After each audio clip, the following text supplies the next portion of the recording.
Today is May the 16th, 2019. My name is Maggie Rivas Rodriguez. We're interviewing Aida Barrera for the Voces Oral History Project. Thank you so much, Ms. Barrera, for allowing us to interview you today here in Austin, Texas, in the CMB, which is the same building where you produced Caras many years ago.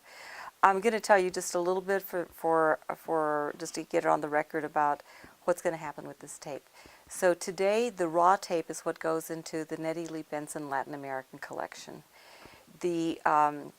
So if you need to get up and to go to the facilities, or you need to stop the tape for whatever reason, we can stop the tape. The original files will go with the Benson, and then this begins kind of the relationship that we're going to have for a very long time. If there's something you don't want to talk about, and you've already told me you don't want to talk about some things, we will not discuss them. If there's something that you really want to talk about, and I'm not asking you the question, please feel free to make sure that I ask those questions, okay? Good. Thank you. So I'm going to try to restrain myself to not be a gushing fan. But I did read your book a couple of years ago, Looking for Caras, and I fell so in love with you because I saw you as really a pioneering figure in all kinds of things: bilingual education, children's programming, documentaries. And so for all those reasons, we're really delighted that we're able to sit down with you today. Well, I'm glad to be here. So I want to start off a little bit and talk about you were here as a journalism student in the 50s. Yes, yes. And I teach in the journalism school. Voces is based in the journalism school. How did that background, to what extent did it shape what you ended up doing later on? Well, you know, when I was in high school in Edinburgh, Texas, we did not have a school newspaper. And I was always a very antsy kind of student. And so in my junior year, I had a wonderful English teacher, Mrs. Dugan, Claire Dugan. And I said, you know, I don't know what I'm going to major in. You know, what am I going to do in college? So she arranged for me to visit the local daily newspaper, which was the Edinburgh Daily Review. And so I spent a day there. And they said to me, would you like to write a story? And I said, well, fine, yes, you know.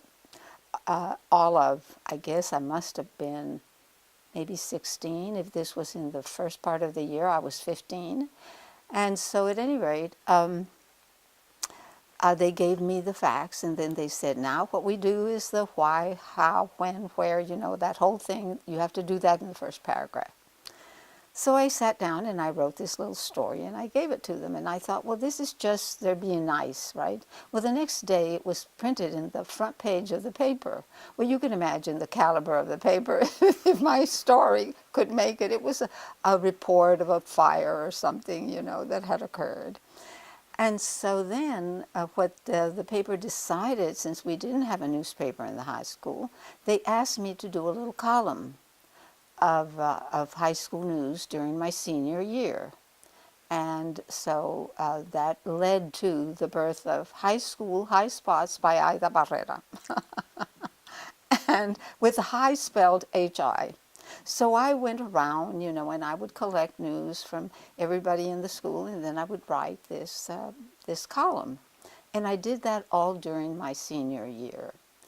When I graduated, you know, I graduated in May, and the woman who handled what was then called the woman's page, you know, we don't do that anymore, we call it the lifestyle section, decided that she, you know, could no longer continue. So the editor of the paper, who was Alan Engelman at the time, called me and said, would you like to be the woman's editor? I said, well, you know, okay. And it was going to be a part-time job, right? So what is the topic of your women's column? The women's page encompassed, you know, a food section, then essentially what was a lifestyle kind of news. And you covered, you know, marriages, you covered social things, you covered a church. There was a church page, for example. So I did that, and in addition, what happened is that whenever anybody would go on vacation in the newspaper, they would have me cover for whoever it was. So, and this was in the days of teletyping, so that you know, I learned how to do that, and somebody from advertising, you know, was gone for a vacation, so I covered for that. And then there was the woman that, or sometimes a man, who covered the police beat, so I would go and collect the police news on the side for that. So it was a tremendously well-rounded thing, and I really enjoyed it. And so I thought, well, this is what I want to do. I want to major in journalism. And of course, at the time, at the University of Texas, journalism encompassed public relations, advertising, feature writing, working on the Daily Texan, and you know, the whole gamut of what then became communications. Let me ask you this. So how much did you get paid to do this when you were in high school working on at the Well, to Edinburgh tell you paper? the truth, I cannot remember, but it wasn't much. Did you get a chance to originate your own stories? Oh, yes, yes.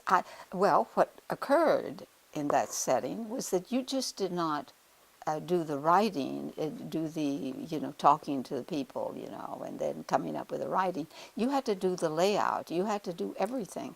You turned it over to a city editor, but, you know, they gave you a page and they blocked out the ads, and then you, you did everything. You did a complete thing for them, you know, and so the job was not so compartmentalized, because it was a small town, although it was a daily, and you just covered the range of what it was. So when you came to UT in the School of Journalism, how many Mexican Americans were there?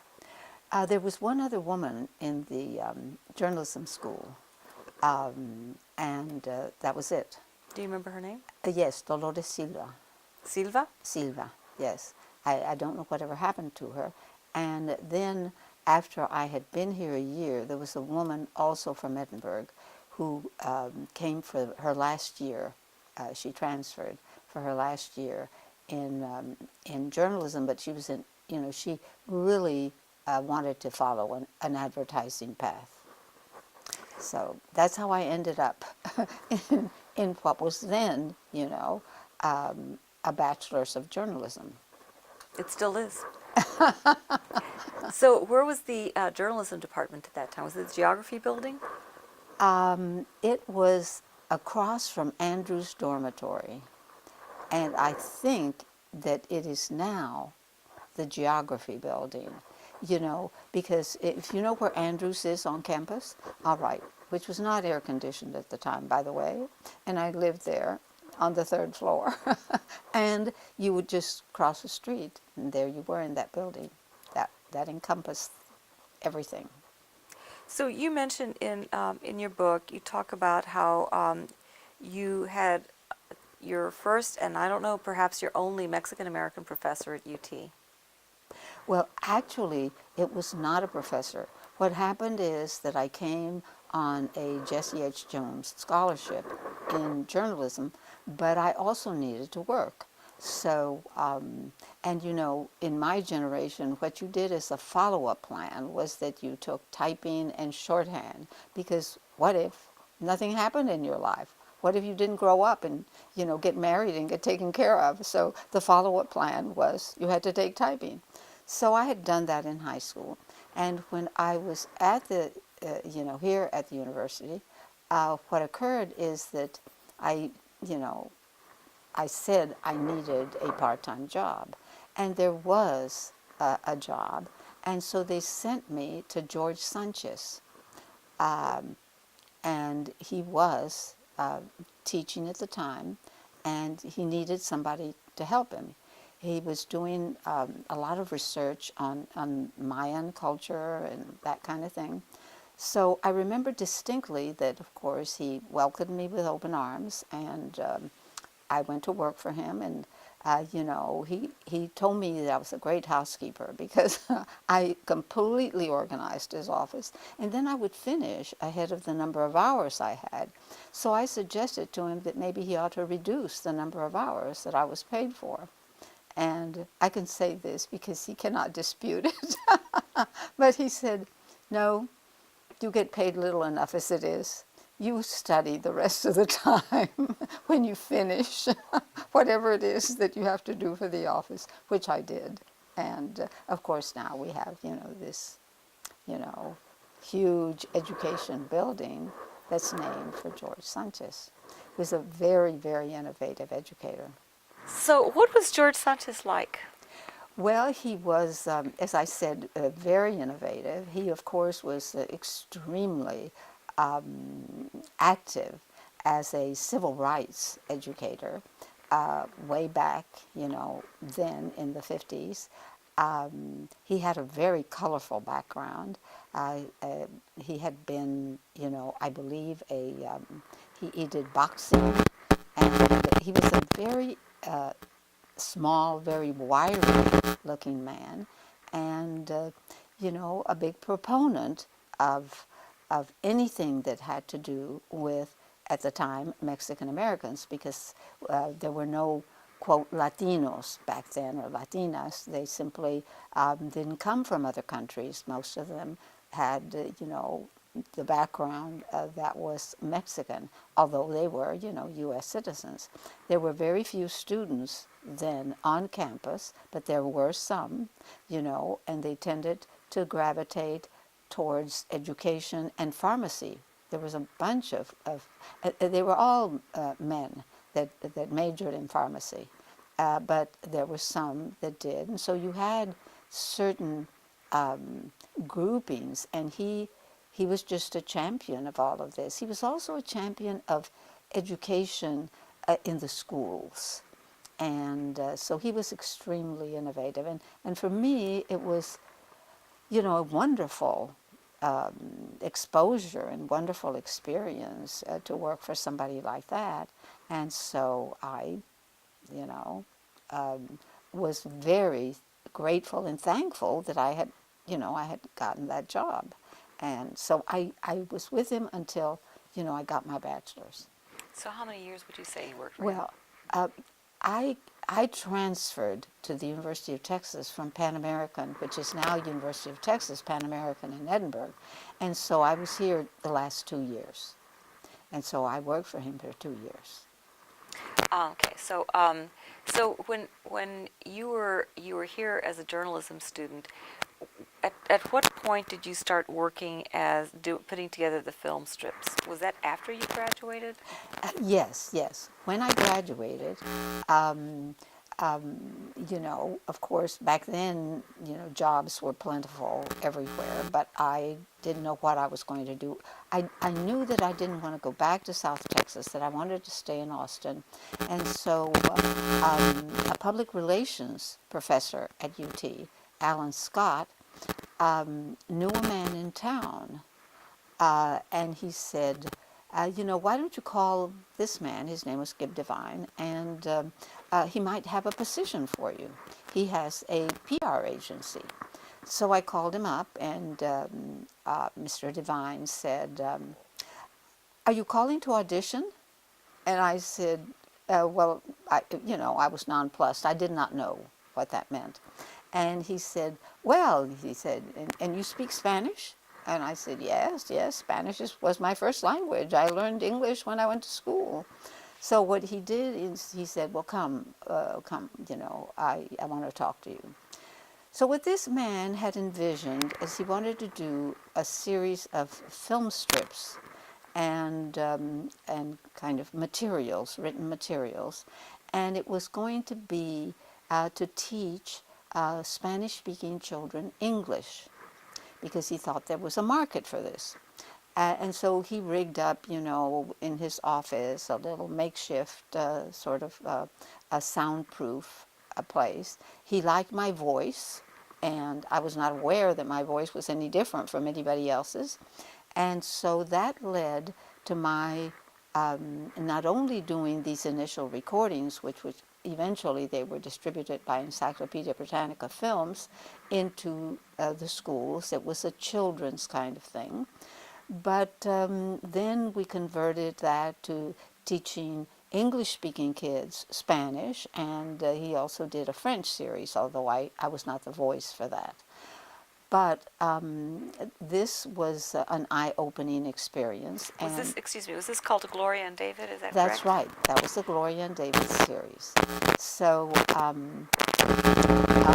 we did, after he expanded, we did some recordings in Mexico City. So I went and there was going to be a series called Los Buenos Vecinos, and I wrote the scripts, and then we recorded them, with people and kids in Mexico City. When I came back, I decided I wanted to do graduate study. And my family had already moved to Austin from South Texas. And so I then, was on campus taking some graduate courses, and public broadcasting was getting started in Austin. And there was a station, KLRN, which was the community station in San Antonio and Austin, that was just beginning, and it was on campus. That's where the building was, a very, small building, not this huge building that we see now. And I was taking Spanish literature courses, I was taking English literature, French, I just, love being a student, right?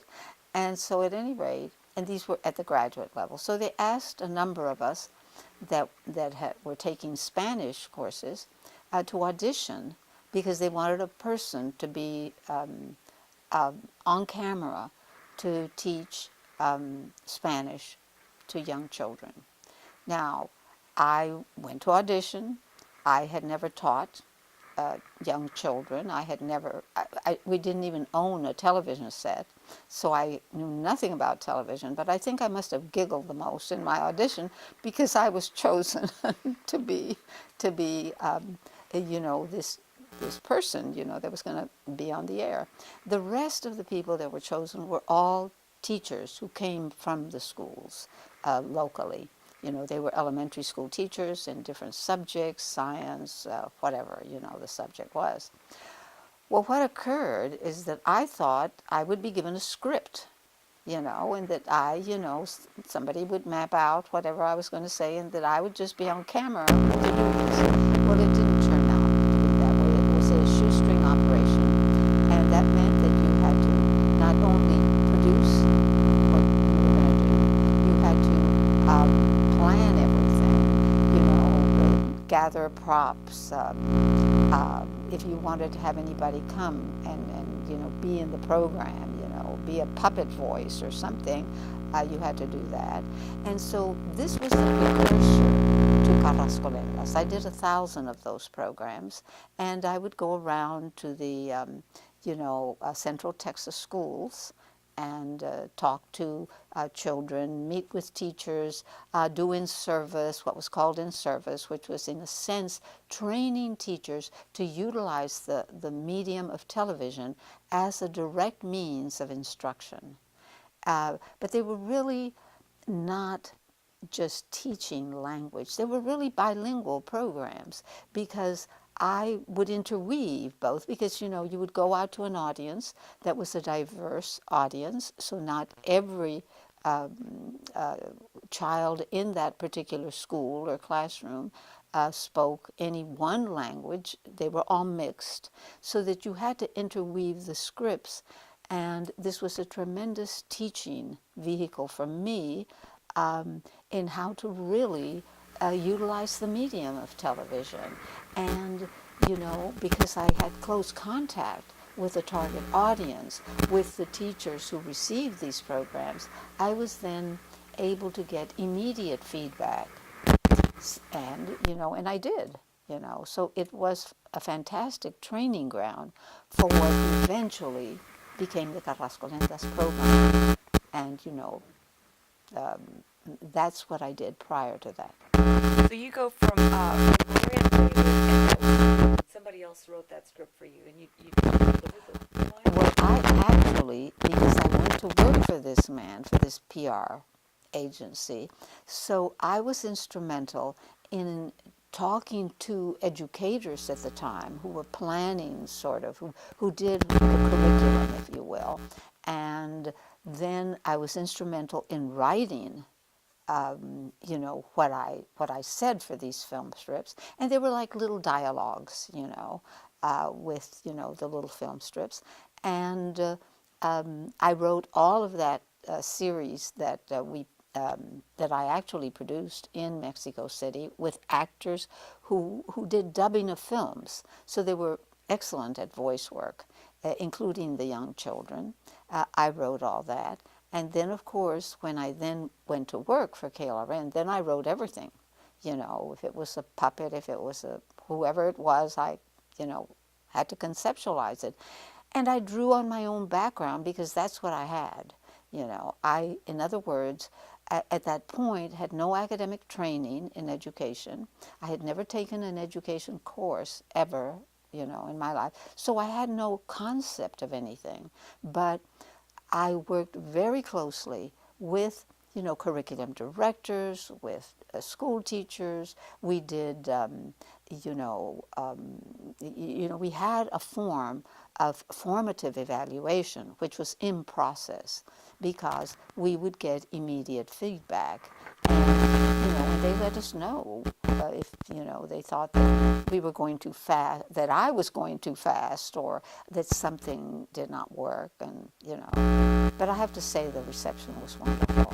And we, started getting reports that there were children, especially Mexican-American children, that had not really said anything in the classroom until these programs started beaming into these classrooms. And since they were mixed classrooms, it was wonderful. So it was diversity, and in a way, bilingual programming before bilingual education ever came into being. So you start doing these the other show, and that other show is, what's the name of the other show that you were doing? Well, then that experience led to Carrasco Oh, Lentes. okay. But this has got you first did Gloria and David, and then you did All these programs that were just they were beamed into the schools. Public broadcasting decided that they were going to do all these subjects, and they were going to do this during the daytime, and so that they would have art, and they would have all kinds of subjects, and they had television sets in the schools in Austin, San Antonio, and the footprint went all over Central Texas. And so consequently, what occurred is that the programs that I was doing, because of the nature of the curriculum of language, repetition was extremely important. So what happened is that while the other programs, just were broadcast, and then, there was, the next year they kind of adjusted or whatever, my programs were rerun. And so at a certain point, there was, Señorita Barrera rerun throughout the day. And I had some adults watching, as well as, children in the schools, because, nobody had seen public television at the time. And so it was, a big deal in Austin, Texas. what was the name of those programs?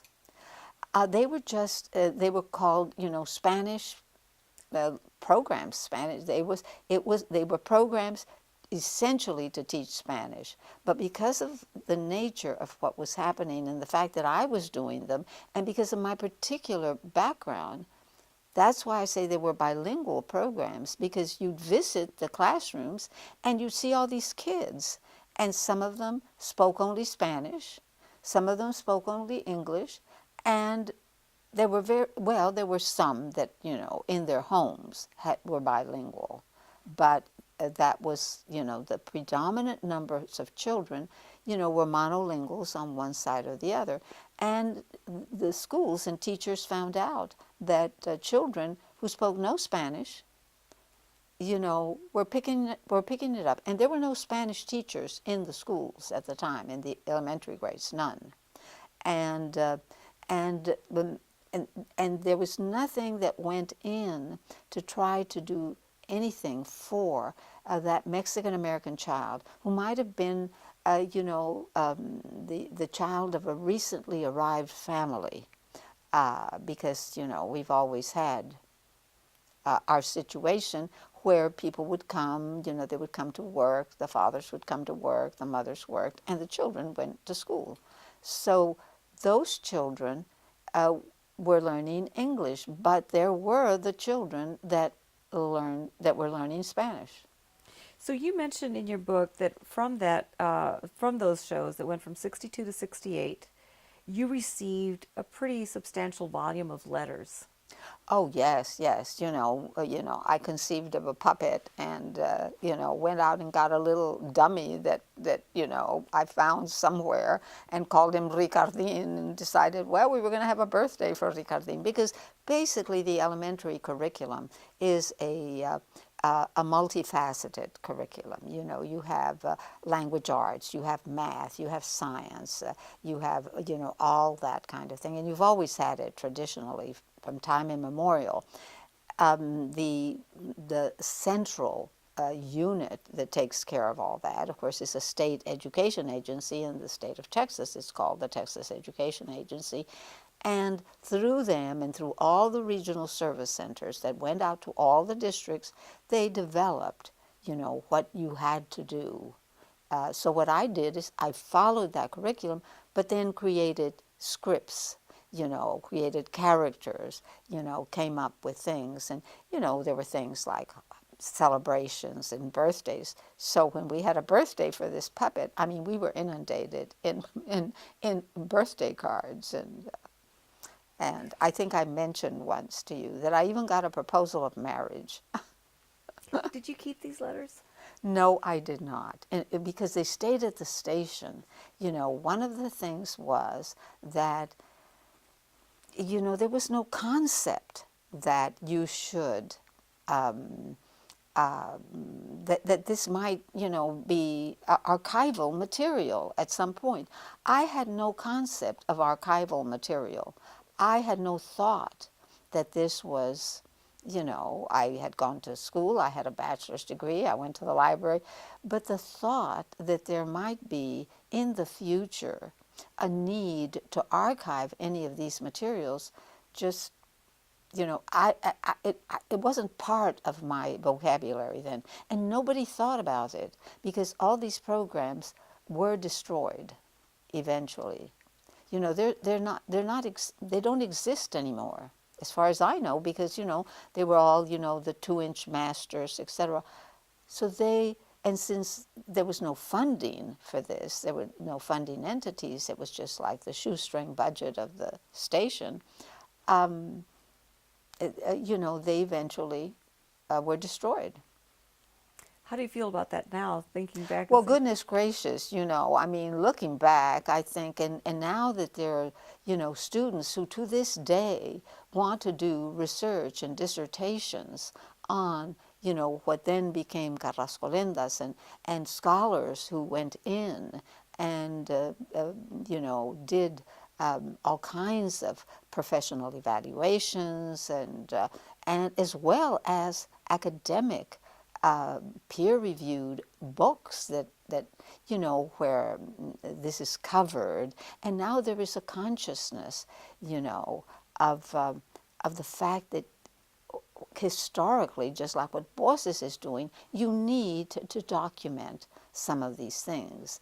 And where, with my own background, I was very conscious of who we were, where our families had come from, and certainly grew up with all that oral history transmitted through the generations. But it wasn't acknowledged. There was no academic discipline like that. You just heard it. You heard it from your parents. You heard it from your aunts, your uncles or whatever. And so you had a consciousness of your own identity, but it was quite apart from what was done academically. So what happened is that you didn't have any concept like that. Well, now, and you see, the only reason Carrascolenda survived is because it received federal monies, and it went national, and it was, carried by the PBS network. But if not, it would also have been destroyed. So, I find it really interesting because your mother had loved poetry, loved literature, was pretty self-educated, well self-educated, and it seems like you grew up with a pretty strong feeling of the value of your Latino roots, not just Mexican American really, but even looking farther south than Mexico.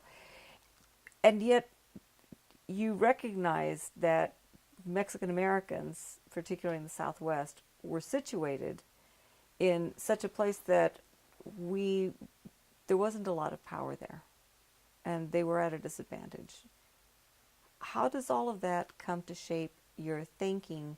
You talk in your book about wanting, getting those children who have, you didn't say it this way, but felt marginalized, getting them to feel valued and getting them to feel like they were a part of something. So how does that all work out? Well, even when I was doing these precursors to Carrascolendas, I was very conscious of having grown up in South Texas as a border kid, and my mother used to tell us, we are a people without a flag. They don't want us, south of the border, because the Mexicans would discriminate against us because we were the pochos. We didn't speak the correct Spanish. And then we weren't wanted north of the border, and I'm talking about the Rio Grande River, the Texas-Mexico border, because we weren't Anglo enough, and some children, would go into the schools. They were, inadequate schools, so that although there was no official, segregation that was in the law books, there was, actual discrimination, so that therefore there were the Mexican schools. I didn't go to a Mexican school because I went to a religious school. I went to a Catholic school. But essentially the majority of the students in the Catholic schools were Mexican Americans because they were, Catholics. Now, I started out going to a convent school in which there were kids that, there were students there from across the border. This was in Brownsville when I started out, and there were students from Matamoros. The nuns there came from all over. It was a French order of the Incarnate Word, so you had French nuns, you had Irish nuns, you had German nuns, and then you had one Mexican American nun that was from South Texas that was in that particular convent. When we moved to Edinburgh and I went to a small parochial school, these were American nuns, and so it was very, there was no diversity. But that initial upbringing, where I actually learned English, it was, they spoke with accents. And it was not denigrated, So the Irish nun spoke with the Irish accent and the German nun with a German accent and what have you. And it was no big deal, And nobody said, there was no instruction in Spanish, obviously, but nobody said anything about it. So I was very conscious, and in my own family, we were very conscious of what had happened, and what was happening to, at that time, Mexican Americans, My grandfather was killed in the Mexican Revolution, not because he lived in Mexico at the time, but he lived in Hebronville, Texas. And when the revolution broke out in 1910, he went to fight. And he fought with the forces of the North, and was killed. And so therefore, we grew up with this kind of thing. And of course, within the culture, within popular culture, and I say Spanish Mexican because it's Spanish, the language is Spanish. The Mexican was because we had these deep, deep roots that were connected with Mexico and were ongoing. They kept on getting refreshed. And so part of that popular culture was humor, were poetic devices that you used, and there were rhymes and riddles and that people said, so that, and some of that racial themes were in the things that you were hearing and learning when you were a child, and so there was the what did the let's see if I remember this correctly. ¿Qué le dijo la bandera americana? No, la bandera mexicana a la bandera americana. What did the Mexican flag tell the American flag? And so the American flag, which the center of the centerpiece is an eagle, and of course the stars and stripes. So the Mexican flag says, "Por taruga te estrellaron, ponte águila como yo." Plays on words. This was a play on word in Spanish, and the translation does not do it justice, that the Mexican flag was telling the American flag and doing double plays. There were entendres there, double entendres, really, because, the word star in Spanish, which estrellar, the verb, really refers to the stars, but it also refers to the bursting, to the hitting of somebody and destroying them. And then so that's what the Mexican flag tells the American flag, because you were so dumb, they kind of, hit you and but the play on the word was estrellar, on that verb, which has this double meaning. And then says, again, the word for eagle in Spanish it's another double entendre. It has two meanings.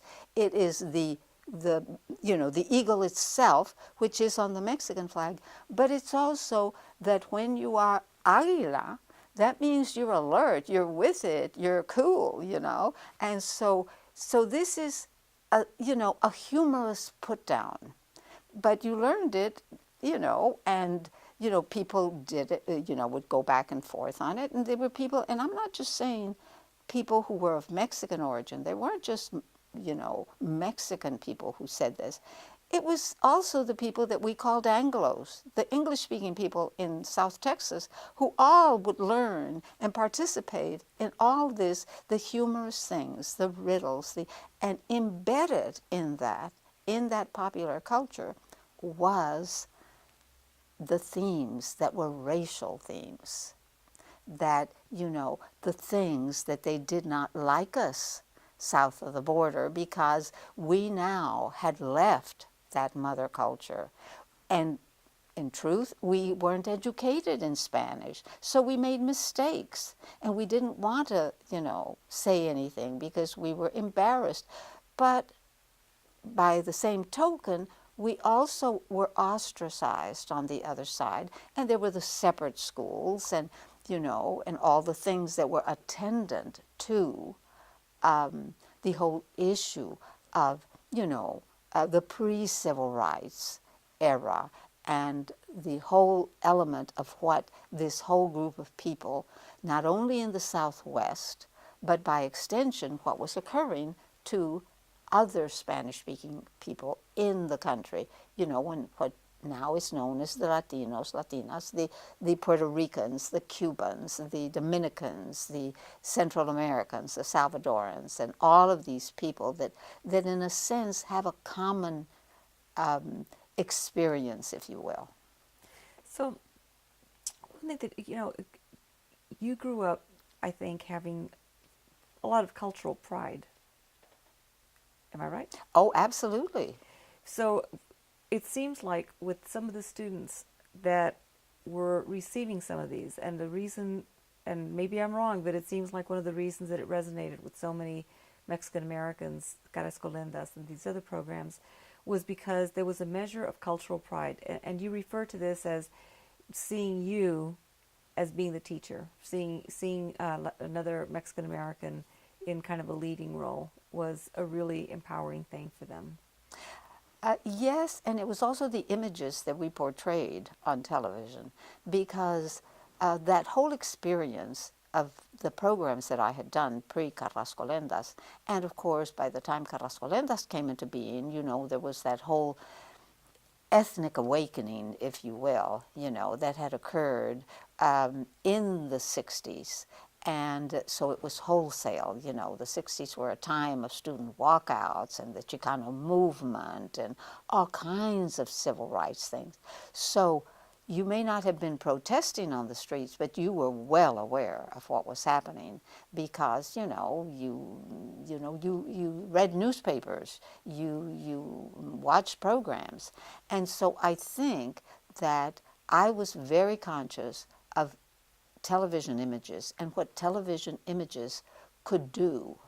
And if you focus the camera on this person rather than that person, that gives this person over here, that empowers them, that gives them value. Whereas if you give this other person, the camera doesn't focus there, well then that person, is minimized, is denigrated. So I was very conscious of the images that, should go out and be portrayed, and the fact that if I was going to be part of, anything, that I wanted to create something that would reflect this diversity. But that came from my upbringing, because when I grew up, the term Mexican American did not exist. We were the Mexicans from this side, los mexicanos de este lado. And then there were the Mexicans from the other side, los mexicanos del otro lado.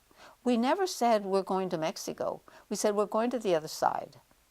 Vamos al otro lado. Those things, I think, told you things, and the fact that the insistence upon language, because back then there was no media, So what you did is the language kept getting reinforced, not only through forms of media, because there were movies, when I was growing up. It was the golden age of Mexican cinema, and radio programs. Radio has always been a tremendous vehicle, and it reaches all kinds of people. To this day, it reaches people who don't have television sets, for example, throughout Latin America, throughout all these countries that don't have access. Now, although I should backtrack on that. Everybody has cell phones now. It doesn't matter where you are. But the notion is that through these vehicles, you had reinforcement of language.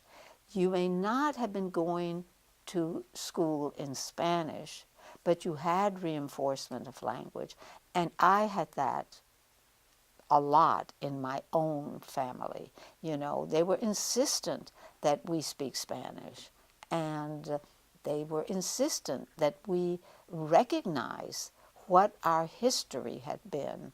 So out of that, and then coupled with my, that initial experience with television, I knew that what I wanted to do with what, was a series now within the whole movement of bilingual education, that should be a series that would reflect all of these things, and that I had learned to use the medium itself, and that I utilize its tremendous potential, which it has.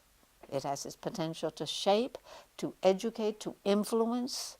You may not have, direct documentation, but it's there, and we know it's there, and all we have to do is look at what's happening today, and it is everywhere. It's not only in education, it's not only in entertainment.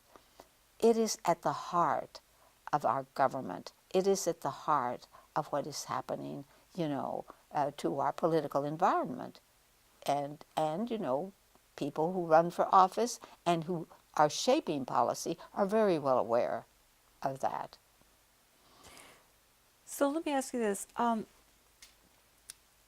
To what extent did the Chicano movement influence you or impact you and Cares Colendas? I will say that, we were conscious of the personal elements more than the academic elements of the Chicano movement, because the personal elements were that we knew there were restaurants where it said no Mexicans or dogs allowed. We knew that. My father was a veteran of World War II, for example, so we knew what was happening on a personal level.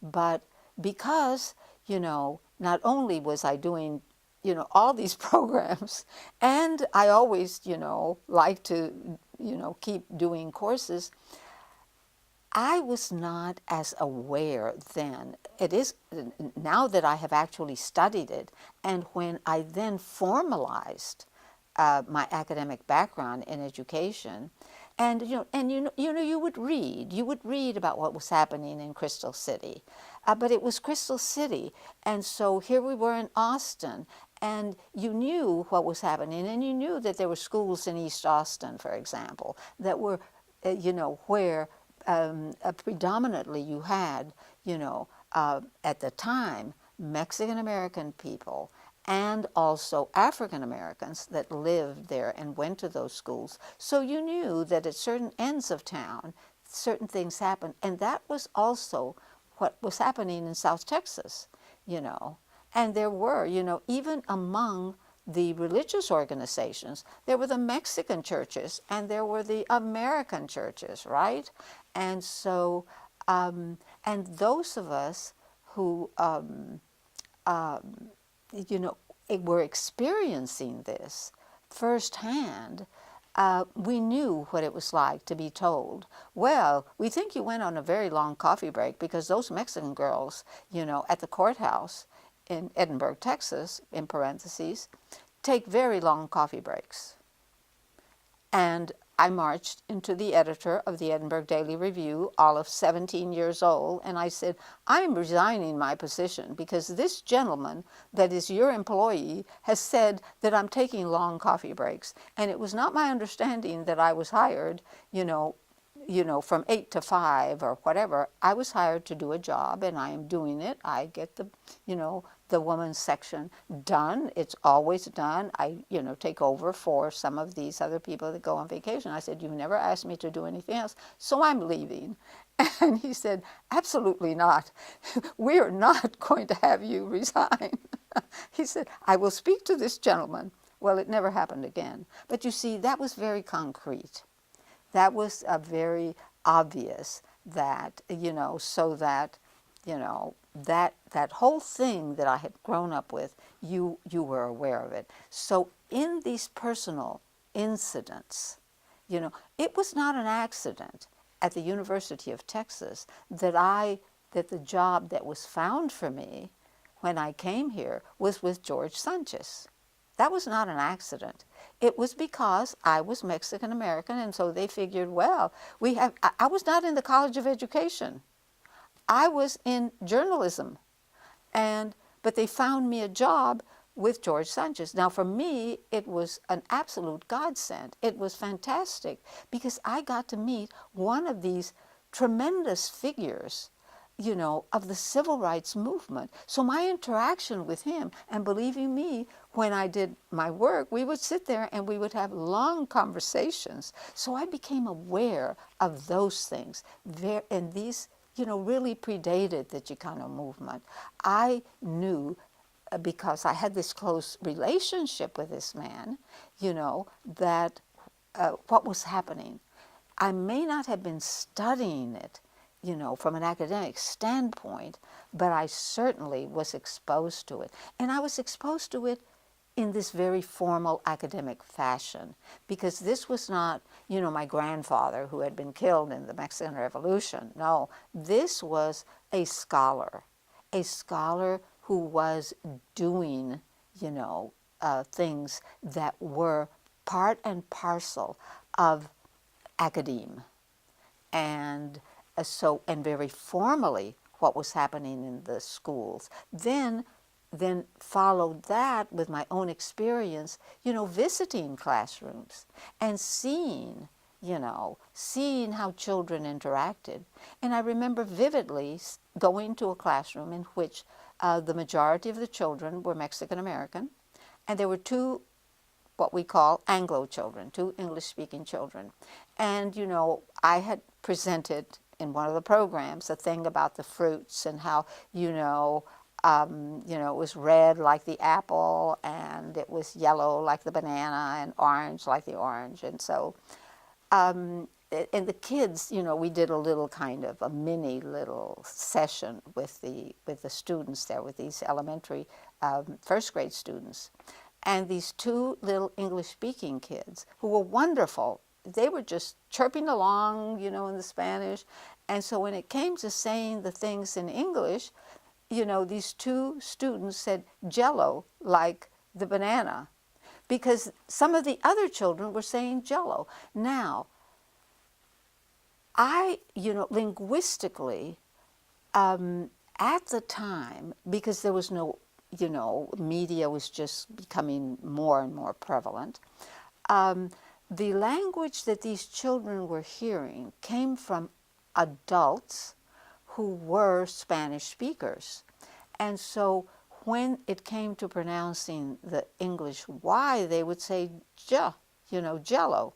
But in Spanish, you have the sound, because you have Hielo, meaning ice, yellow.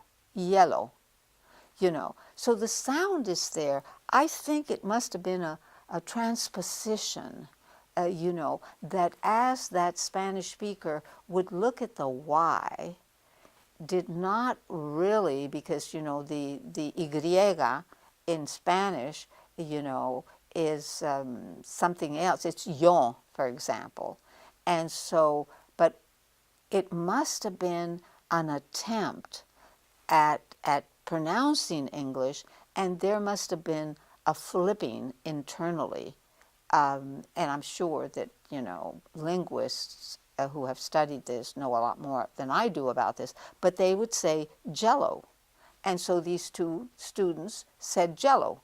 Now, the idea was that in time, and what is happening now, and when people say that, there are groups of people that don't assimilate, et cetera, well, I defy them, because media is a tremendous assimilator.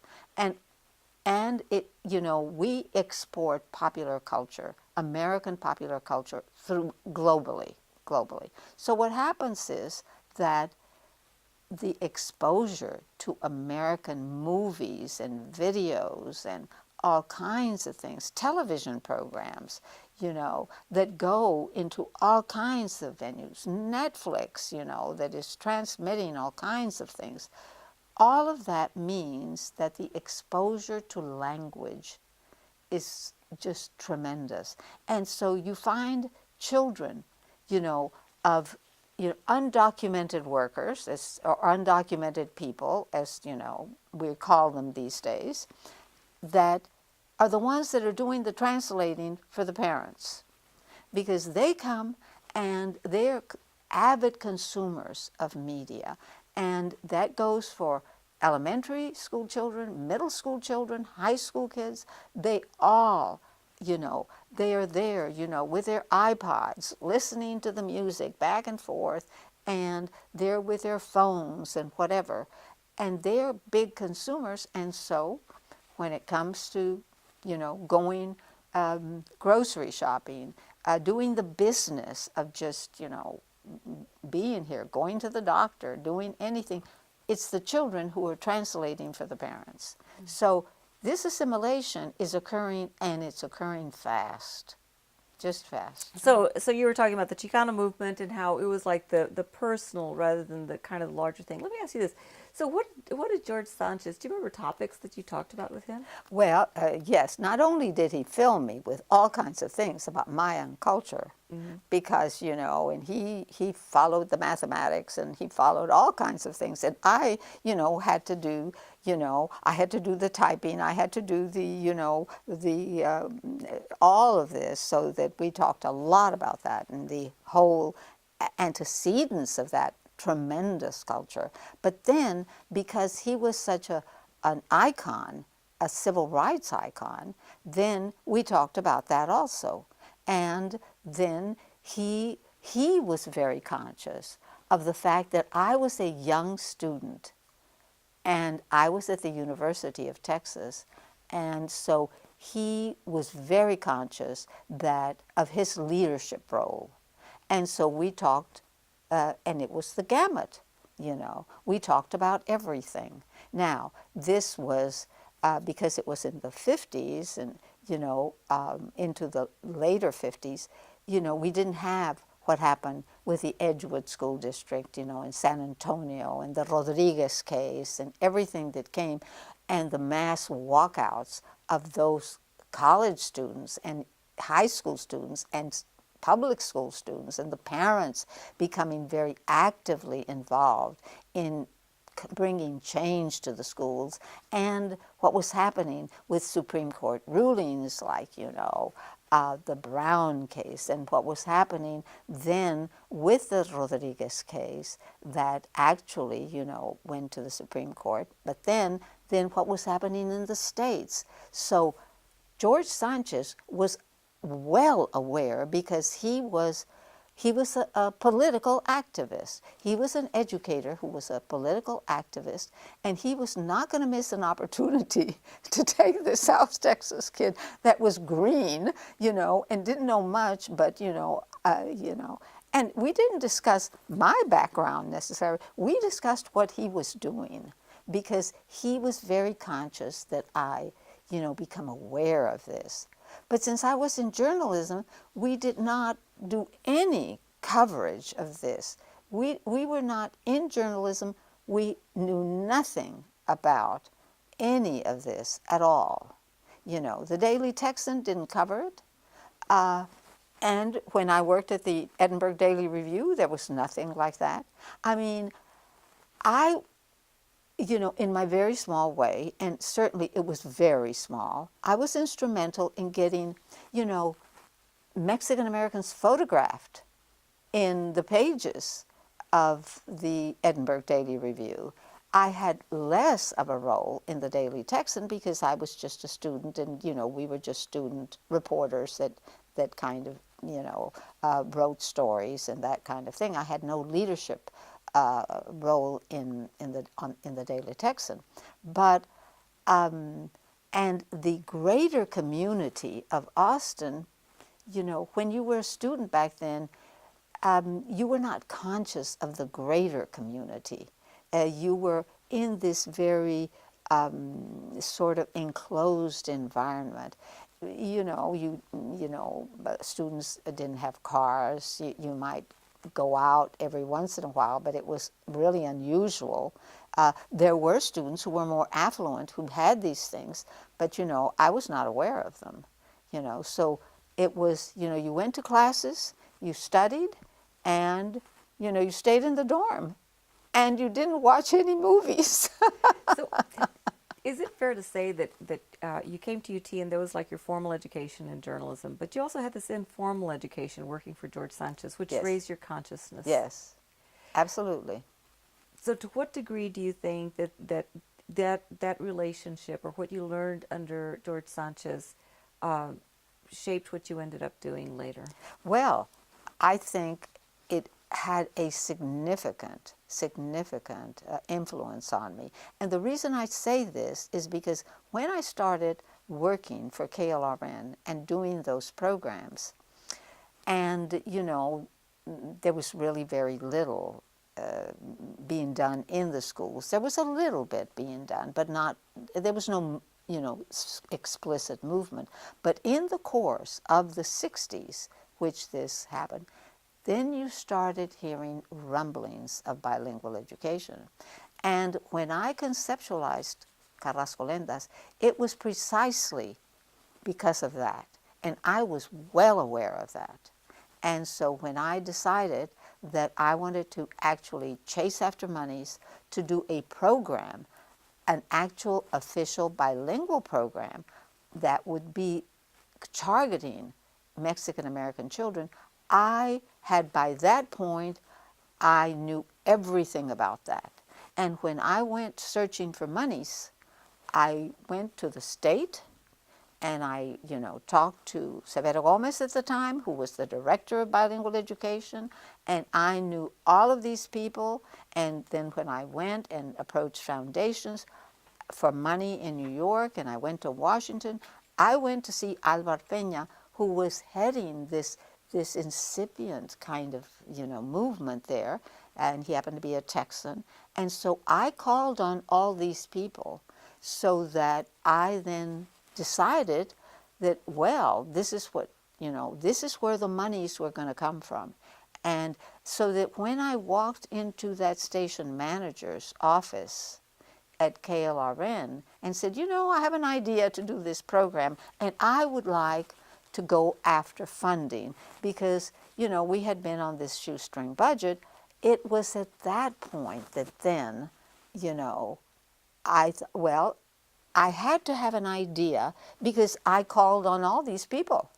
And I had never been to any of these cities. I had never traveled, you know, in that direction except to go to South Texas and to go visit, you know, this great uncle in Monterey back when I was a kid. I had never been anywhere. And so consequently, in order to make the appointments, to identify who these people were, to come up with a rationale for why was I visiting the Ford Foundation? Why was I going, you know, to the Carnegie Foundation or to the Rockefeller Foundation? Why was I going to Washington to talk to anybody? Well, I knew that I had to go and call on all the elected officials, and I had to talk to the people in the Office of Education. How did you know that? Well, evidently, I must have read who they were. But did somebody say, listen, if you want this to be successful, maybe it's good to have somebody who's going to be keeping an eye out for you? Oh, let me tell you, you know, I think this came from my home economics class in high school.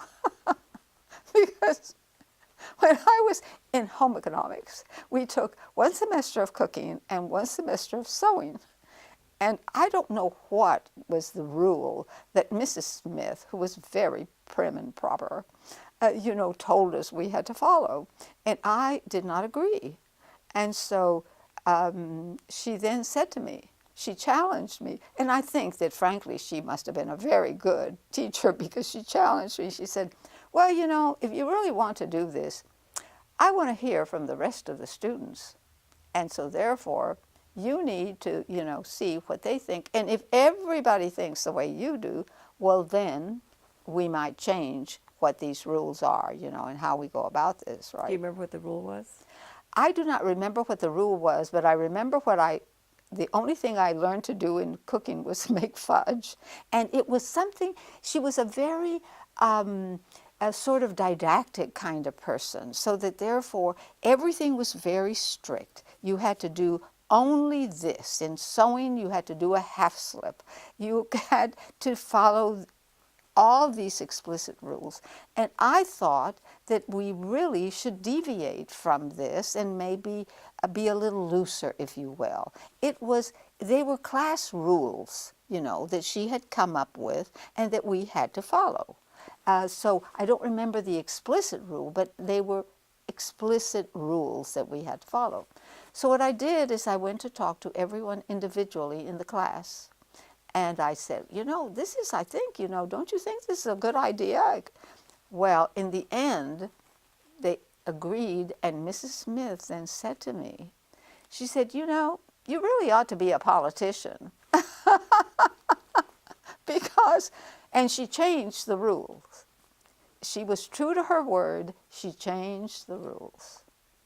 And so then we were more flexible in choosing, what we could do within this, And of course, there's, now I think it's called domestic science or something like that. I don't know what they call these classes where you go, you can study these things. But back then it was home economics.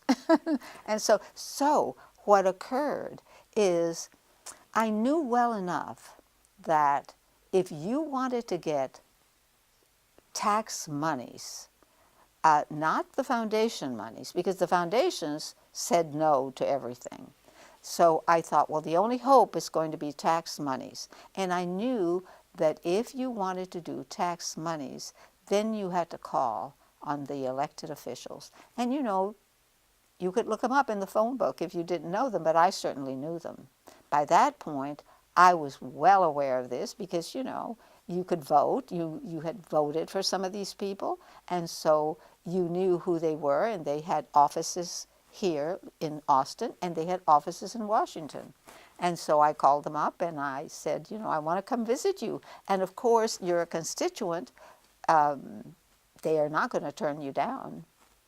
And indeed, in the whole history of Carrascolendas, all these people in Washington that were the elected officials or appointed officials at high levels, I made sure that they knew about this, about, what we were doing, because I made sure that they were aware that we were submitting competitive proposals and that we were going to be judged with others throughout the country. So I wanted them to know that. And of course, it wasn't, there was, you didn't offer anything except to say, look, there is a need, and, and this is our documentation, and, once we got an initial, and even before, when I did the first proposal for monies for Carrascolendas,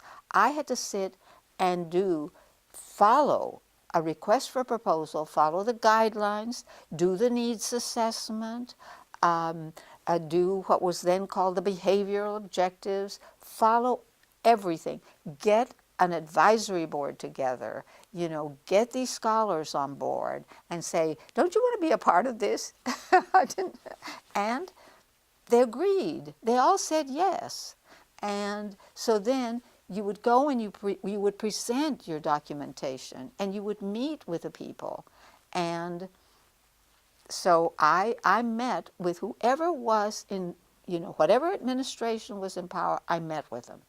It didn't matter the party or anything, the political party, I met with them. It also didn't matter whether I had voted for them or not. So therefore, I met with them. And then when I went to the what was then the Office of Education, it became the Department of Education, I did not say, I've just, been at so-and-so's office. I then just merely presented the proposals. We're submitting to the competition, and this is our submission. Here is our proposal.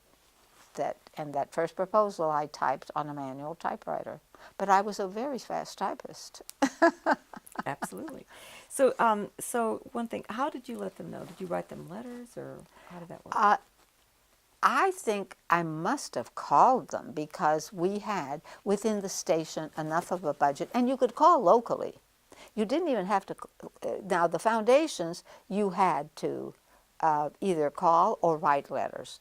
I don't have any of this correspondence, but I had the appointments because I went and I met with them, and I then, with the political officials, they always had the local office, and you could get in touch with them, and then, you know, you could, through there, make the appointment.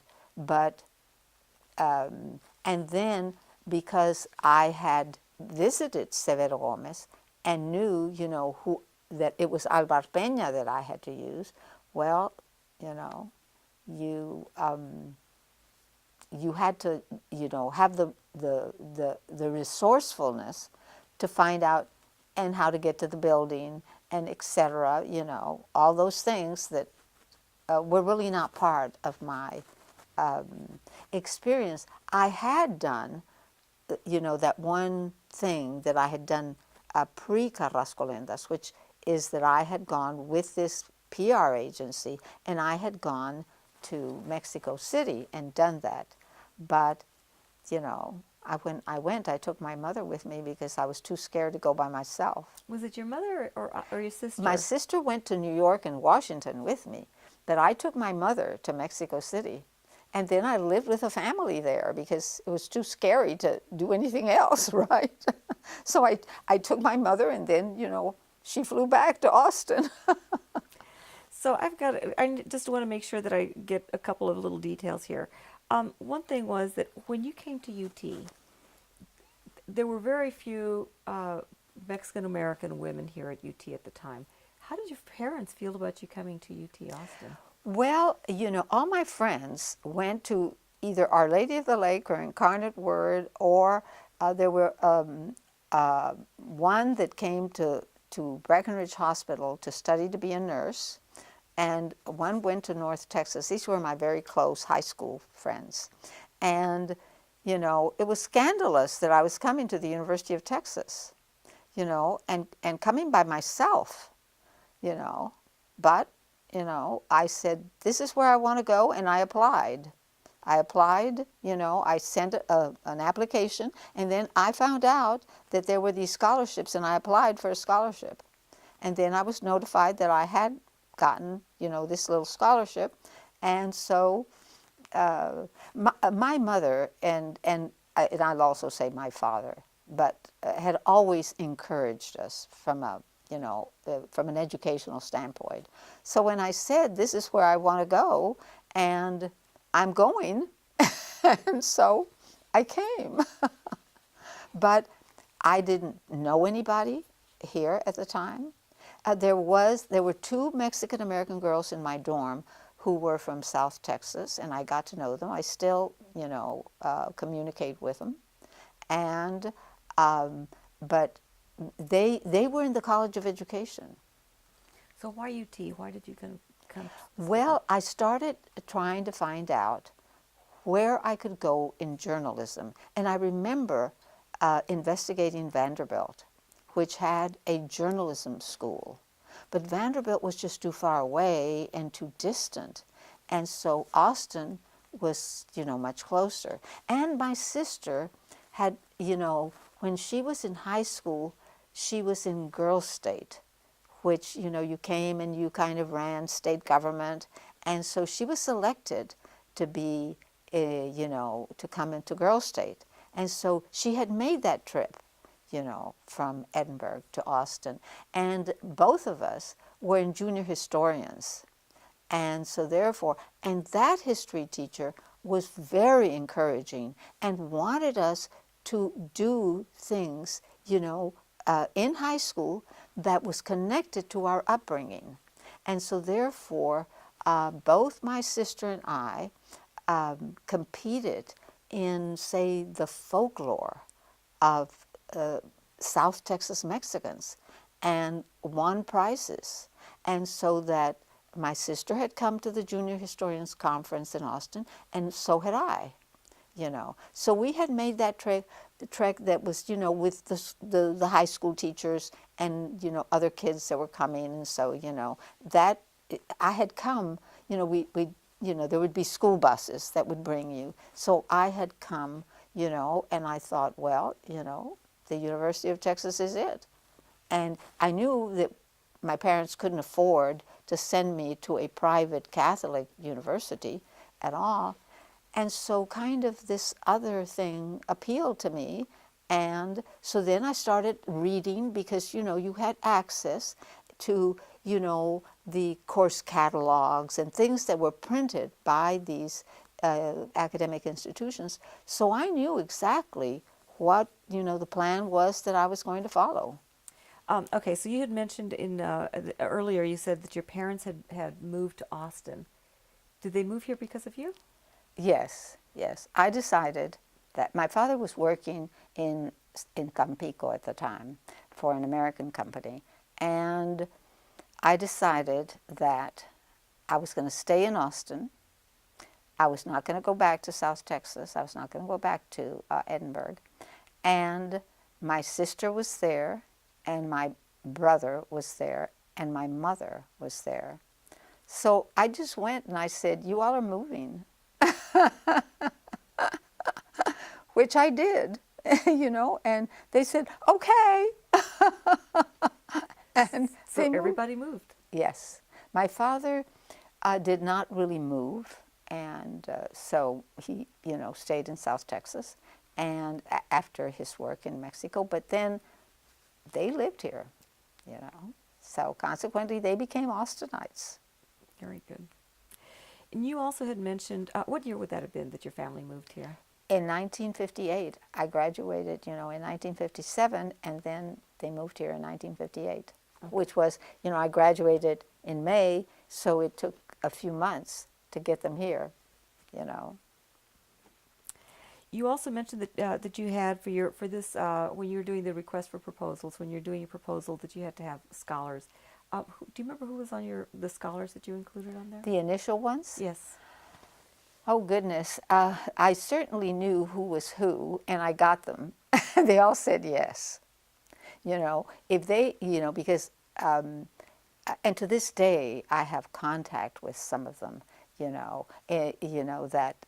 were instrumental in sort of being the official people that passed judgment on what I was doing and creating. I got not only the university scholars here at Texas that were in education, and I got people that were connected with the Educational Service Center, and also and who were connected with the schools. So we had contact. When I met for the first time with Office of Education people who had decided for me to go to a meeting to discuss this proposal that I had submitted, a superintendent of schools from San Antonio, because we were a community station, went with me. And so therefore, these people were part and parcel. I didn't want to say, look, this is just me. I wanted to say, all these people that are the gatekeepers and that are the ones that are there either in the academic world or in the schools or in the state agencies, I want them there so that, and these people all had education credentials. That person that I mentioned, Severo Gomez, his whole life had been in education. He was kind of, on a state scale, what Jorge Sanchez had been, more nationally. And they had, by that point, gotten into positions of authority, and they had all the credentials in the world. And so I made sure that they were on board. And they were. Was Jorge Sanchez one of them? He was not, because Jorge Sanchez, by that point, well, I don't even remember when Jorge Sanchez died, to tell you the truth. I don't have that. I don't know when he did. But I knew that he was ill for a time, and I would have to just look that up, Too bad we can't Google it. That's okay. We could, that's okay. Okay, so you got this proposal. You thought you had not a ghost of a chance. And then, but I just want to backtrack. Although Jorge Sanchez was not a part of it, the people, because see, Jorge Sanchez talked about the schools and elementary schools, but he was not a scholar of the schools. He was just a professor. The people that were on board were the people in elementary education, that were in bilingual education. Those people were a part of our foundation. And it was those people that actually came up with the official curriculum for Carrascolendas. And then I translated that into scripts and characters and, ideas to put, But then we formalized all of that. The evaluators came out of, by that point, what was the Center for Communications Research that was headed by Fred Williams. And, so by then everything was formalized, and I got them all to say yes, and we used their, credentials, and, because in submitting these proposals, you have to say who everybody is, and you have to have their approval that, you're using their name. So we had them. But these people then they had, that was their whole métier, if you will. They were scholars connected with schooling and schooling trends and all of this, so that and George was not in the nitty-gritty of the actual schools. Okay. So you mentioned in your book that you, after doing all these educational, the programs that you were producing regionally, you felt like you wanted to go to a next level with that. What got you to that point? What had you seen or experienced, or what conclusions did you draw that made you say, you know what, I think I'm done with this. I need to go do something bigger than this. Well, I think I was tired about, doing things on a shoestring. It was, well, and then I was reading all about bilingual education, right? I was reading about it, and I thought, well, why can't we do something like this? And so that's when I approached the station, and I said, I have an idea, and now it's going to be a more formalized idea, and I want to get, a budget together. I want to get, monies for this. It's not going to be that it's just a student at UT that comes and, decides to be the puppet voice, and I don't know, we paid them, but it must have been minuscule, right? And it was not necessarily that I was going to earn money, because I never received any royalties for any of this or residuals. And it wasn't that, our salaries were going to be that great, because, and we submitted line item budgets, and everything had to be approved, by the federal government, et cetera. But it was that if you had a budget, then you could hire people. You could hire people to come and actually act and, make sets, and, you could then put people on your payroll, which is what we did with the KLRN technical personnel. We had them on our payroll. Everybody was on our payroll, from the top man down. And but then you could say, well, you're going to be working, you're going to run the camera, you're going to do this. We could also, as the budgets increased, bring people from the outside that were also technical people. It gave us travel budget to do little mini documentaries that we did and inserted. They were filmed and inserted into Carrascolendas. So that thing I wanted that wherewithal, because up to that point, it had been, just the studio with the cameras there, and we started the program and ended it with no editing, etc. But this would give us the leeway to go beyond that. So what were those technical improvements that you were able to make? Well, immediately then, this was not a question of hiring somebody at sort of the going little rate, because we then could offer people, when we got, the first budget for the 200,000, we then could offer them pay. And then the things that we did, we were able to get costumes. I created new characters for the series.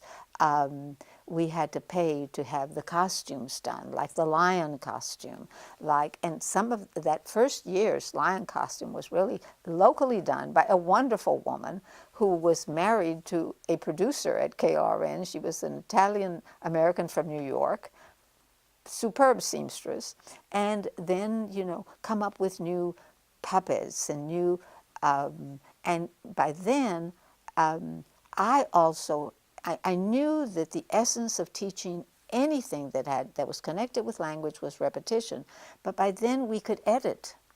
We could then produce segments. We did 20 million sets.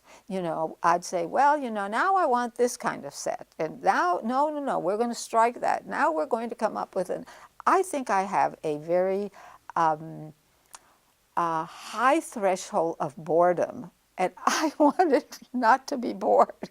But I also wanted to do something that would reflect maybe what was happening to television, especially to public broadcasting at the time, because this was also the period that you got things started like Sesame Street and the Electric Company and Mr. Rogers' Neighborhood and things of that nature. And I wanted us to do something that was more, and I knew we needed money in order to do that. And that's why it wasn't just say that I wanted to do it, but it was also that the time had come for PBS programming, especially for young children, to come into being. And I thought, well, we can do that. I guess the money came from the Emergency School Assistance Act, is that right? No, that was a later initiative. Oh, that was later. Okay. A later initiative. Originally, I submitted to the Office of Education, and this came out, those monies that were going into the public schools came out of the War on Poverty that, Lyndon Johnson had sort of caused to come into being. And those monies would go into, they were initially started because, of all the school segregation that had occurred, etc. And it initially came from Brown versus education and that kind of thing. So these policy initiatives that made monies available was the initial money that I submitted to.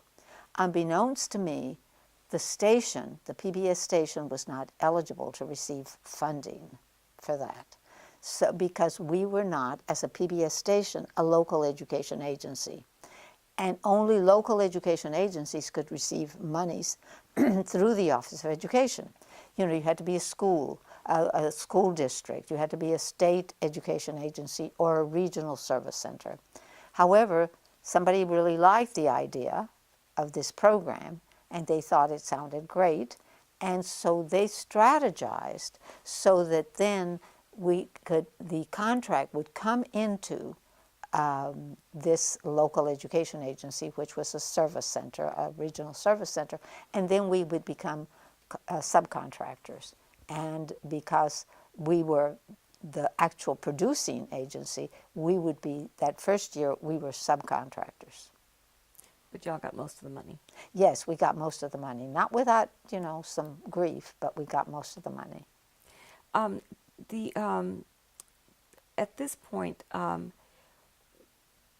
were you meeting other people in the film, in film and in public broadcasting? Was that meeting them? Were you meeting them? Oh, yes, because you see, as we continued to do more programs,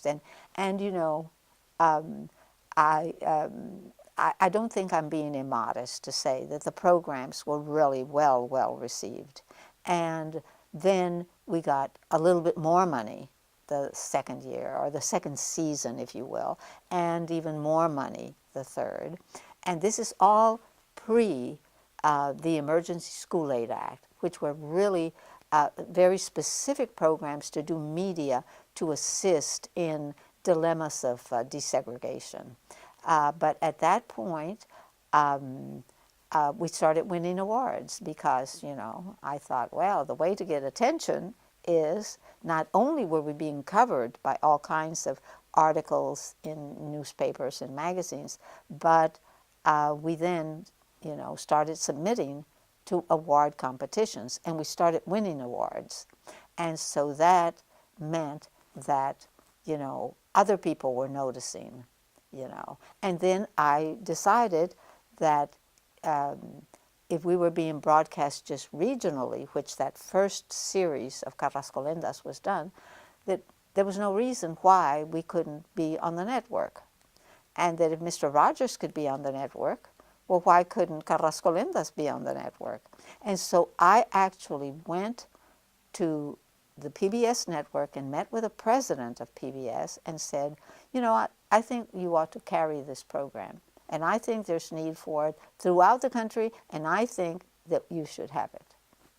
It took a little bit of convincing because he was not convinced that, a program in another language, forget it, But he did it. I think enough, I don't know, somebody must have pressured him or something. I don't think that my conversation was the only thing that did it, but then PBS accepted it. And of course, the KLRN technical crew were just superb. I mean, we had, the man who directed the cameras and everything, who was Pink Williams, and he just, he was a bear. We have to have everything. We were never turned down by the network on anything that we produced. It was, because there's no guarantee, Just because a local entity, a local PBS entity, produces something, there's no guarantee that the network is going to broadcast it. You have to then, submit it for inspection, and then they make the determination that they will carry it. Well, everything, nothing was ever questioned, because in technical capability, these people in this station, were fantastic. They were just fantastic. And then as we got more monies, and when we were going to go on PBS, I knew that we could not just be a program about Mexican-American culture. It had to be broader than that. So then I started contacting, the two main groups at the time, other than Mexican-Americans, which were in the majority, have always been in the majority of Latinos throughout the country. The next were Puerto Ricans, in that order, and then Cubans. So I went to New York, this time, with somebody that was on the payroll of Carrascolendas, and, found Puerto Ricans. And the people in Washington, the people at the Department of Education by that time said, well, we're going to give you this money, and we do not expect for you to really get the other groups involved because, you're in Austin, Texas, and nobody had ever heard of KLRN at that point. And he said, and it was a man that was telling me this, he said, but we're going to give you the money anyway, but we know that you're not going to be able to, incorporate people. And I thought, we have a wonderful word in Spanish called narices, which is noses. It's like saying, ha, that's what you think. So then I started finding people who were Puerto Ricans who would, some of them, and one of the ones that I contacted was a man who was with Sesame Street. His name was Joe Aguayo, and he was from New York. And so I called him up, and I said, Joe, I'm coming to New York, and I'm recruiting. And do you know anybody who would like a job, as an actor, doing other things, And so he said, I have a list for you. I'll have it for you by the end of the week. And so we made appointments, and I took this woman with me that was on our payroll, and we went to a hotel, and it was back-to-back interviews, back-to-back interviews. This woman was originally from Laredo, Texas. She had taught school, and we had hired her in Carrascolendas, and she was in the hall monitoring who was coming. and somebody thought she was the maid of the hotel and asked her if she could get, I don't know, soap and towels or something. But what she was doing is the people would come, and then she would have them come in to the hotel room where I would talk to them. And to a one they came. And then I went to Miami and recruited there. And to a one they came. And then I went to LA and recruited, and to a one they came. Because they had not had, in some instances, they had had very limited roles. And this was a full-time job, you know, an absolute, so, you know, and there were some wonderful people that came, just wonderful people. And so we had, the group was a bit raucous at times, but here were, you know, this sort of pan-Hispanic group, and some had done a few things, but many of them, pardon me, many of them had not. And so, you know, we auditioned them and, you know, decided that one would be good, that one would be good, and so they came. And they were part of our staff. I want to follow up a couple of questions here. What season did you all go national? It was the second one, I believe, which was, you know, that second period. I believe that's when, because I believe this was, you know, we started broadcasting in 1970, so I think it was the second season, because that's when we started winning awards with that second season. Okay. And then with the third season, we were winning awards back then. And I would just submit, you know, to the New York International Film Festival, wherever, you know.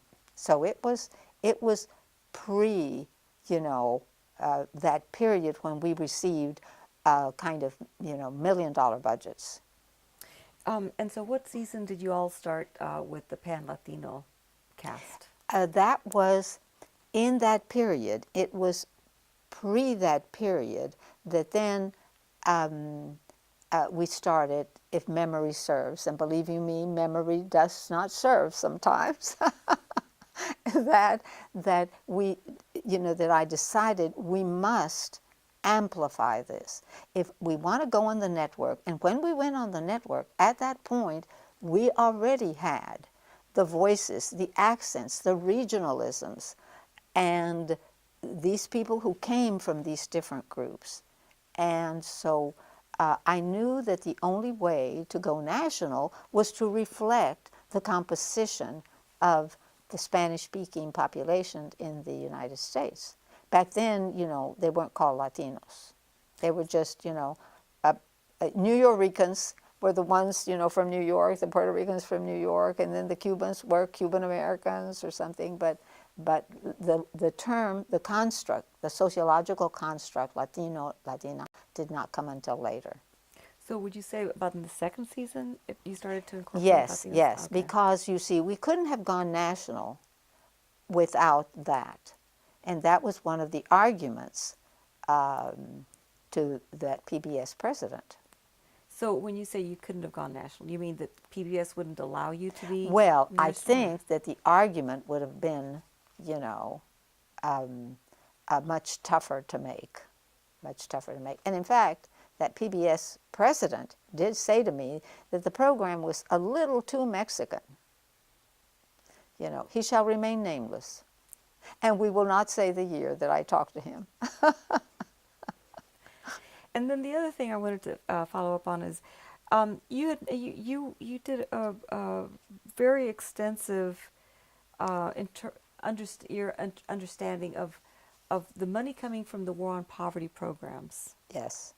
How that influenced how Caras and any other kind of programs coming out of that, how that was accepted. That you feel that because of that you felt that it wasn't always given its due, like it was almost, maybe I'm reading wrong, it seemed like it was almost a stepchild, in that it was a temporary thing, and it wasn't something that was designed to be long term. Well, and that was true. That aspect of it was true, even though our audiences, as I pointed out, were diverse audiences. And yet, nonetheless, there was that thing that this is a program for this group of people, and therefore there was no longevity planning, much like there was for Mr. Rogers' Neighborhood, for Electric Company, for the whole output of, the Children's Television Workshop, which produced Sesame Street and the Electric Company and, things like that. There was no longevity plan. There was no institutional planning for that. You had the monies for specific deliverables. In other words, if you got $10, it was for you to produce $10 worth of something that then would be, you could say that's what it was. Within that context, stations like KLRN received institutional monies because people were put on the payroll. And then they were left with things that you purchased because, these were nonprofits. Back then, the initial impetus for this money was that it should go to nonprofits. But that opened up with that Emergency School Aid Act that you mentioned, because then your competition was Walt Disney, because they said, well, anybody can receive. And that all came about through political influence. And then they said, well, if the nonprofits are applying for these funds and these are tax monies, why can't we, the for-profit companies? And so Carrasco Lindas was subjected, and programs like Carrasco Lindas were subjected to the winds, to the political winds that were prevalent at the time. It was also subjected to the educational winds that prevailed because, these things also go in stages. What is, current as far as ways to present things. But all the programs that were done out of the Emergency School Aid Act, and there were some programs that were bilingual and that were in Spanish and English in other places, they weren't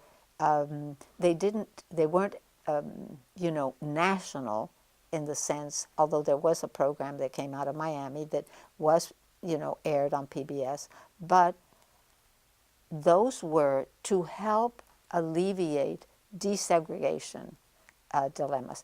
And that, the administration changed, and all that funding was cut. And they said, we're going to send them into block grants to the states, which meant that if you were going to compete at the state level, you were out. You didn't compete. And there was that whole thing, that came into being that, well, you were transmitting values. You were transmitting cultural values, and there was something wrong with that. So all of that, these programs were all subjected to that. But also, there had been the thought that within public broadcasting itself, that there would be a consciousness to contribute to the longevity. Unfortunately, that was not, a wholesale kind of sentiment. And so all of these programs came to an end. When there were no direct monies coming from Washington and there were no more national competitions, they stopped. Carrasco Lindas stopped. So when you talk about the longevity planning, what would that have looked like for Carrasco Lindas? Well, whenever you have tax monies coming into, entities, whether they are the city of Austin or the Department of the Treasury in Texas or wherever, there is the thought, and it is a prevalent kind of philosophical position, that what you do is you assist with these national tax dollars, and that then you will be able to get back into you will get on your feet, and you'll be able to then carry on your own. So that if you hire someone, as we hired people in Carrasco Lindas, if you are able to do that, then these people are getting experience, right? They had not had an opportunity to get experience before. So now they can go out and do things. But in translation, that in theory is a wonderful thought. But in practice, that does not necessarily occur. So what happens is people are out, and they were not, in some cases, were not incorporated into these, public broadcasting entities. And then what occurred is that they had to go off on their own. Some of them survived, some of them didn't survive, and they went into just other kinds of jobs and careers. What happened is that, and that's why there's always, and always there should be, the marriage of, that those people that are on the creative side with those people that are the outright activists, the descendants of Jorge Sanchez, if you will. You need that activism in order to bring about policy changes, because no amount of your saying, well, look, this was wonderful, the evaluations were superb, etc., it kind of goes into the ether, if you will, and does not survive.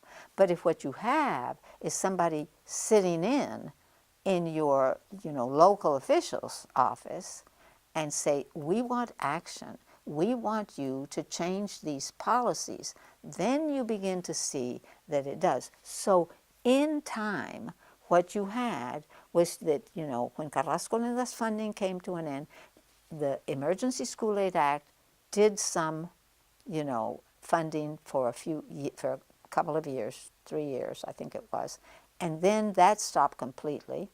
And so that some people, as I said, decided at that point, they went to LA, they went to New York, they went into other places where they might get jobs. Some people then just changed careers completely and never did anything in media again. But as the whole consciousness, that ethnic consciousness of the country in just other groups, not just, Latinos, but other groups became more pronounced, and you then had a lot of activism, then you had, calling on media vehicles, wholesale, saying, we have got to respond to this market. And, sometimes people say, perhaps unjustly, that educators are the last to follow. But, you know that the corporate entities are well aware of the market. And as the whole ascendancy of the purchasing power of, what then became Latinos came into being, that whole ascendancy had an impact on the market, on these corporate entities who said, we have to have things in Spanish. We have to have things, we have to, assist in some of this. And so then we want somebody on our staff, we want to hire a liaison to do X, Y, and Z. So it was that kind of marriage, the people that were sort of in abeyance, waiting and struggling. But to this day, and there was a bit of opening of the PBS tax dollars that went into just commercial operations. And so you had some of the people that started in Carrasco Lindas, like Hector Galan, goes on to found a commercial documentary production company. And he receives monies, for PBS programs. But those instances, they're not a lot of Hector Galans, And so you need that other. And in time, the population changed. The population in the universities changed. The enrollments changed. The colleges of communications changed. And so that you had the whole, of who was there saying, we want to see some of this. And those young people, and why I think that these young people are very important, is because these young people are saying, we want to see something that reflects our experience, And so they are throughout, the country. And that whole experience, and a number of them, are very bilingual, but some of them aren't. So that at the same time that you have this awakening and burgeoning with different levels of the society, especially of these ethnic, racial minority groups, and as also they became ethnic racial majority groups, because you don't look at the top when you analyze these statistics. You look at the bottom. You look at the entering pre-K. You look at the entering first graders. And so you have states like California, like Texas. You have these states that, it's majority minority, And so as you have that, some of these young children, some of these young people, who are still, may have been in enclaves that were not, say, as full participants in mainstream things, and so they still need assistance. Then there's still a need for the kinds of programming that were done back, in the 70s and the 80s with programs like Carrasco Lendas.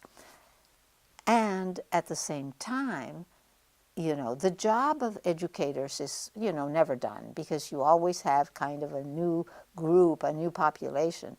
But now the thing is, the landscape, if you will, is completely different, because now you have leadership. Now you have, the people that kind of hang their shingles as doctors and lawyers and, district attorneys and state representatives and, in Congress, and little by little, I mean, certainly there is a great deal of work to be done. But, you've seen what's happened in the latest, election that we had, where, and women, we needed images of women. We needed, all of this has come about because the nature of the population is saying, we're requiring it. And if you don't do X, then we will boycott that particular product that's sponsoring that particular program. And we see that the market just responds overnight when there are, little transgressions or boo-boos or whatever you want to call them. The market responds because those sponsors, those corporate entities say, that does not reflect our thinking in our company. And it's because of the purchasing power, and it's also the media purchasing power of Latinos. Latinos really, they're consumers of media.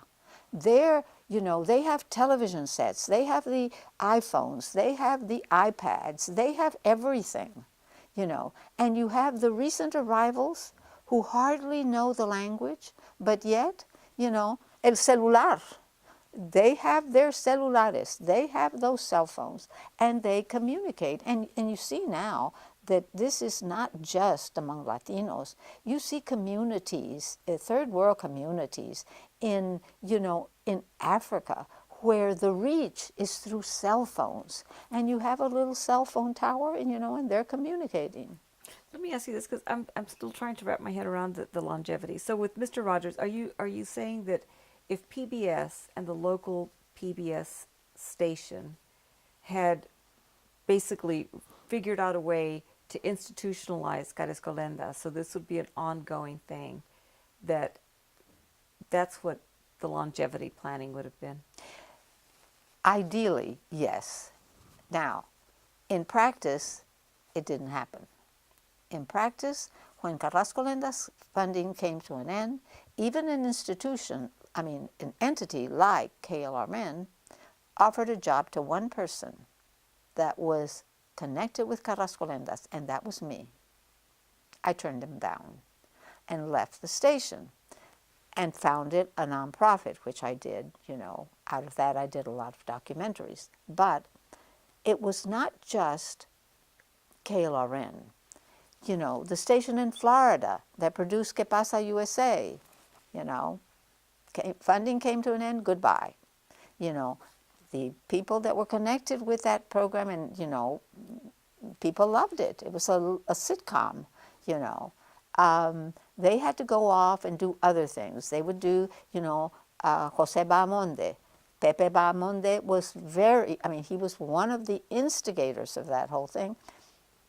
You know, he went on to do, to teach at Miami-Dade College. He went on to do, he still does, voiceovers and commercials and other things, write plays, that kind of thing.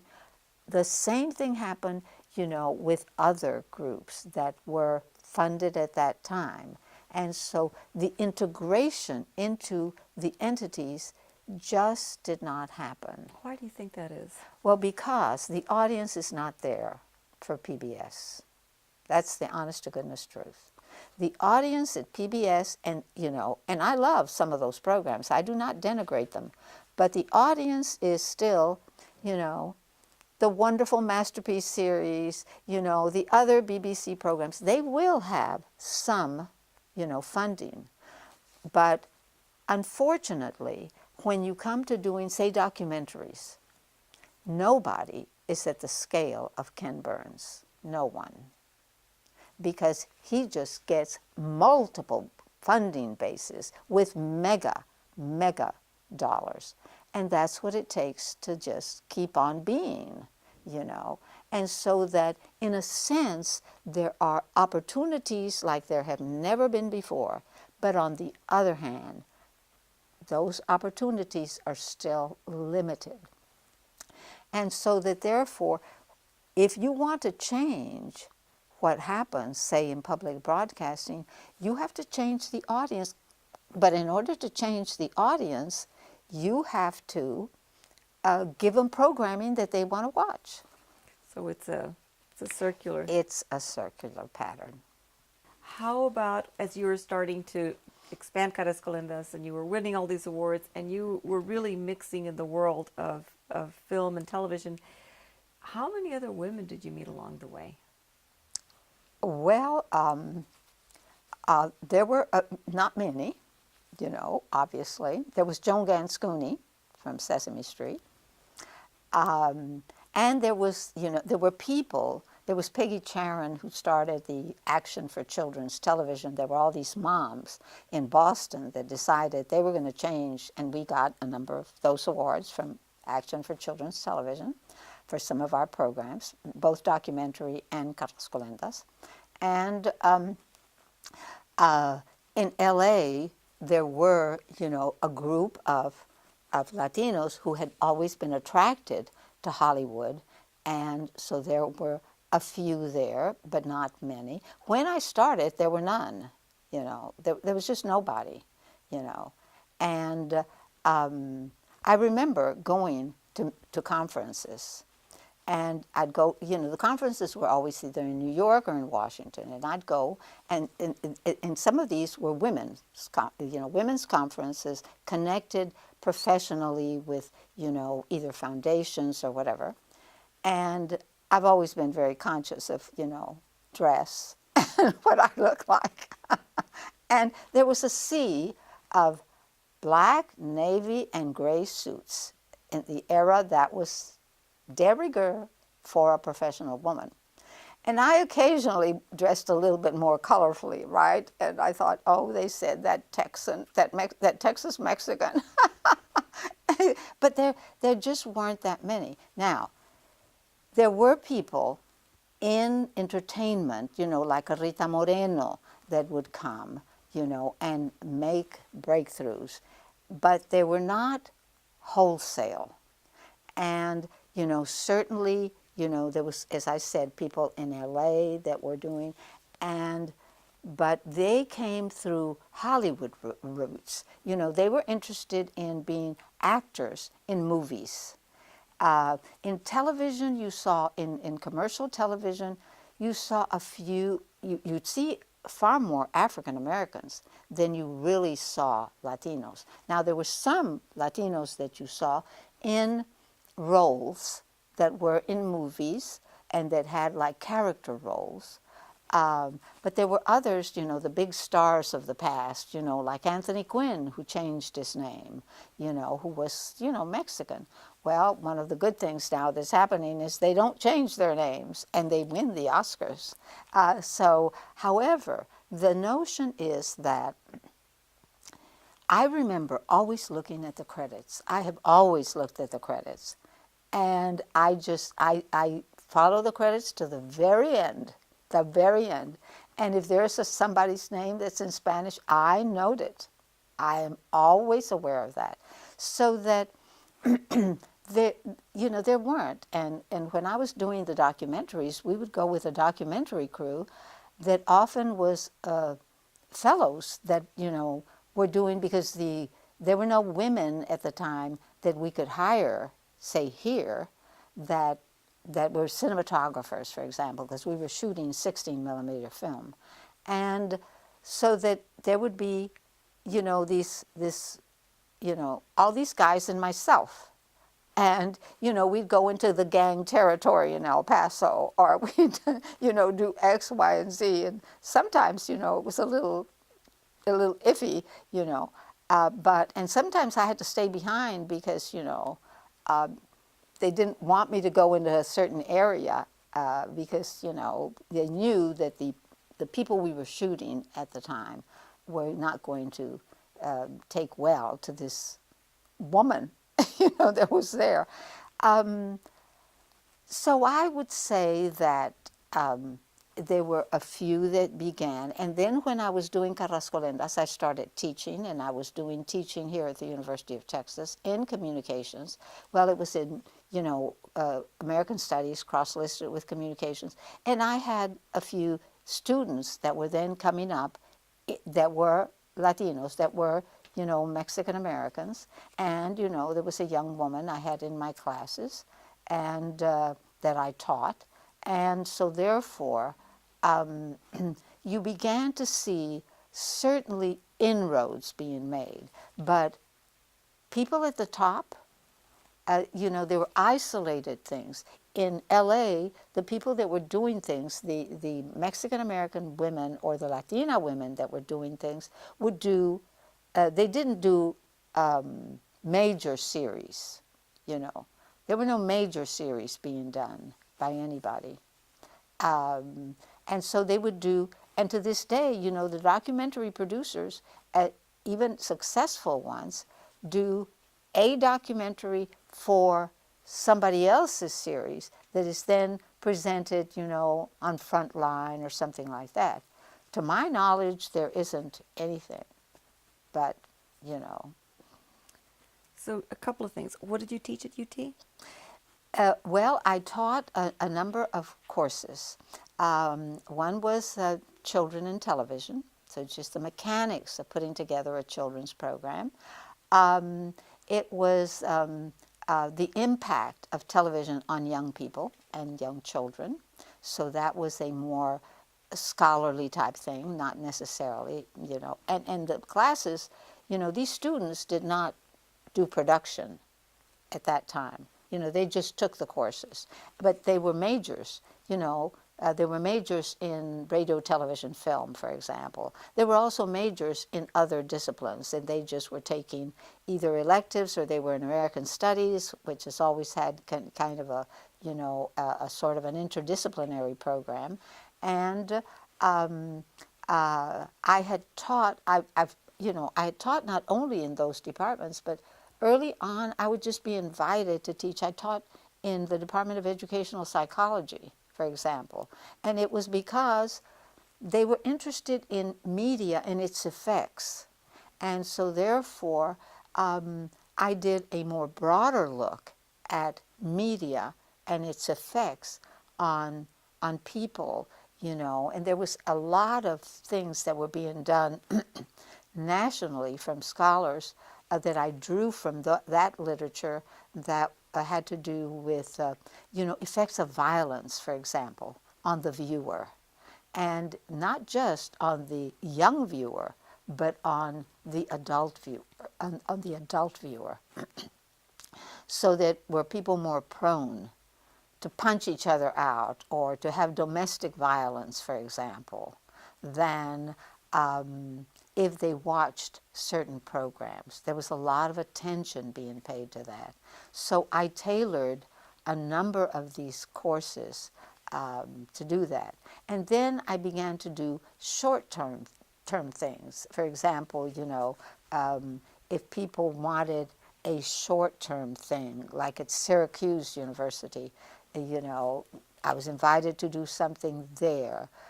And as then it expanded beyond that to other institutions. So let me ask you this. Via Alegre, do you remember Via Alegre? Oh, yes, vividly. Was it about the same time? Was it a contemporary? No, we were first. But did they? I am pleased to say. However, they were in L.A. and René Cárdenas, who headed, who kind of got that whole thing started, had a lot of inroads. I mean, he had inroads into politicians that I never even dreamed of having, because I would call them up and say, I'm a constituent, can I come? And I was shown by some of our elected officials the stacks that they had that, René Cárdenas would give them and say, I have this and this and this and this and this and this, and we're going to get the funds. And so what would he send them?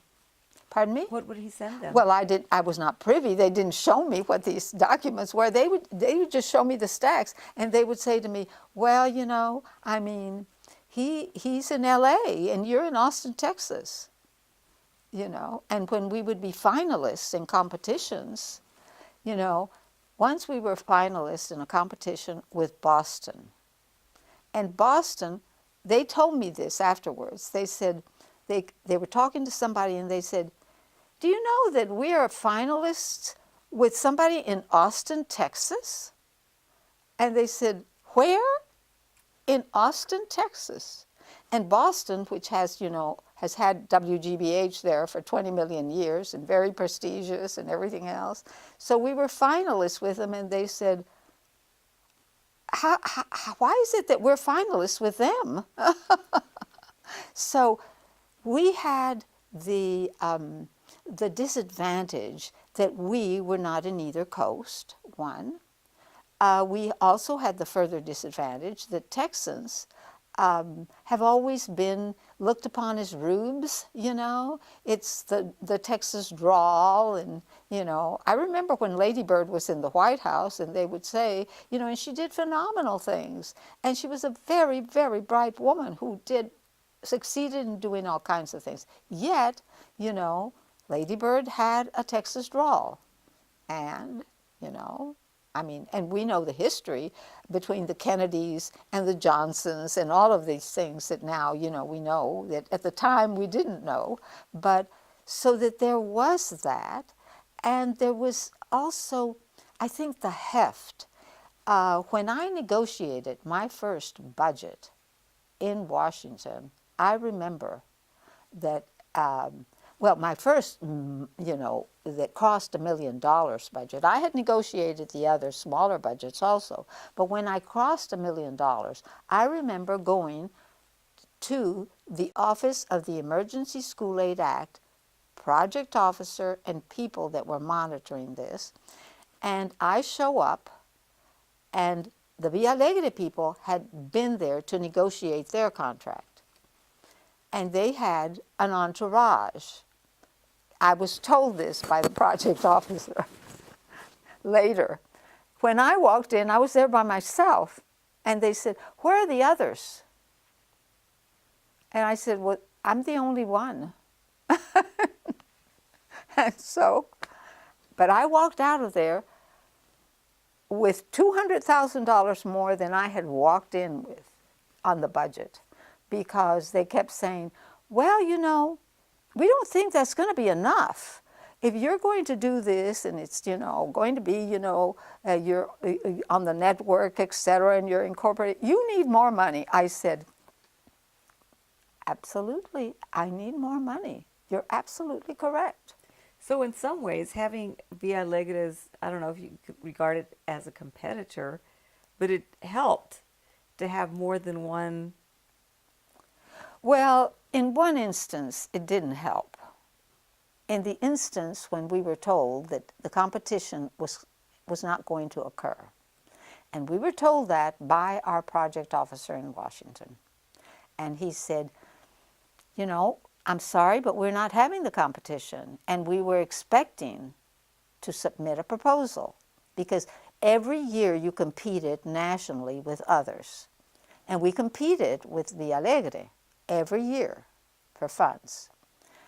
And so what happened is we were told this, and then I don't know how I heard. No, this is the way it happened. The project officer came to Austin to visit us because, you know, they would come periodically to visit you, you know. And they would do audits, ongoing audits. We had to do the reporting, et cetera, submit monthly line item budgets, et cetera. Everything had to be approved. Even if you had been approved wholesale at the beginning, every minuscule penny had to be accounted for and approved that you submitted to on a monthly basis. So what happened is he comes to visit us, and we are in an advisory board meeting of Carrascolendas. Severo Gomez was there. Gus Garcia, who was the former mayor of Austin, was there. And the project officer was there, and some other people, you know, that I had recruited to be on this advisory board because that was one of the components you had to have. So that, and we had not submitted for funding, so we were not going to get funding. That was going to be it for us.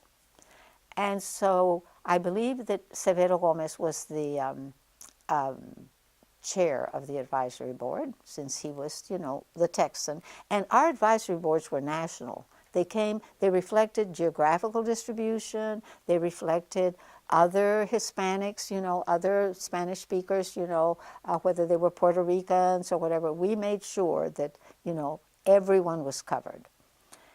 And so I think it was Severo that asked the project officer, you know, we, you know, did not submit for funding.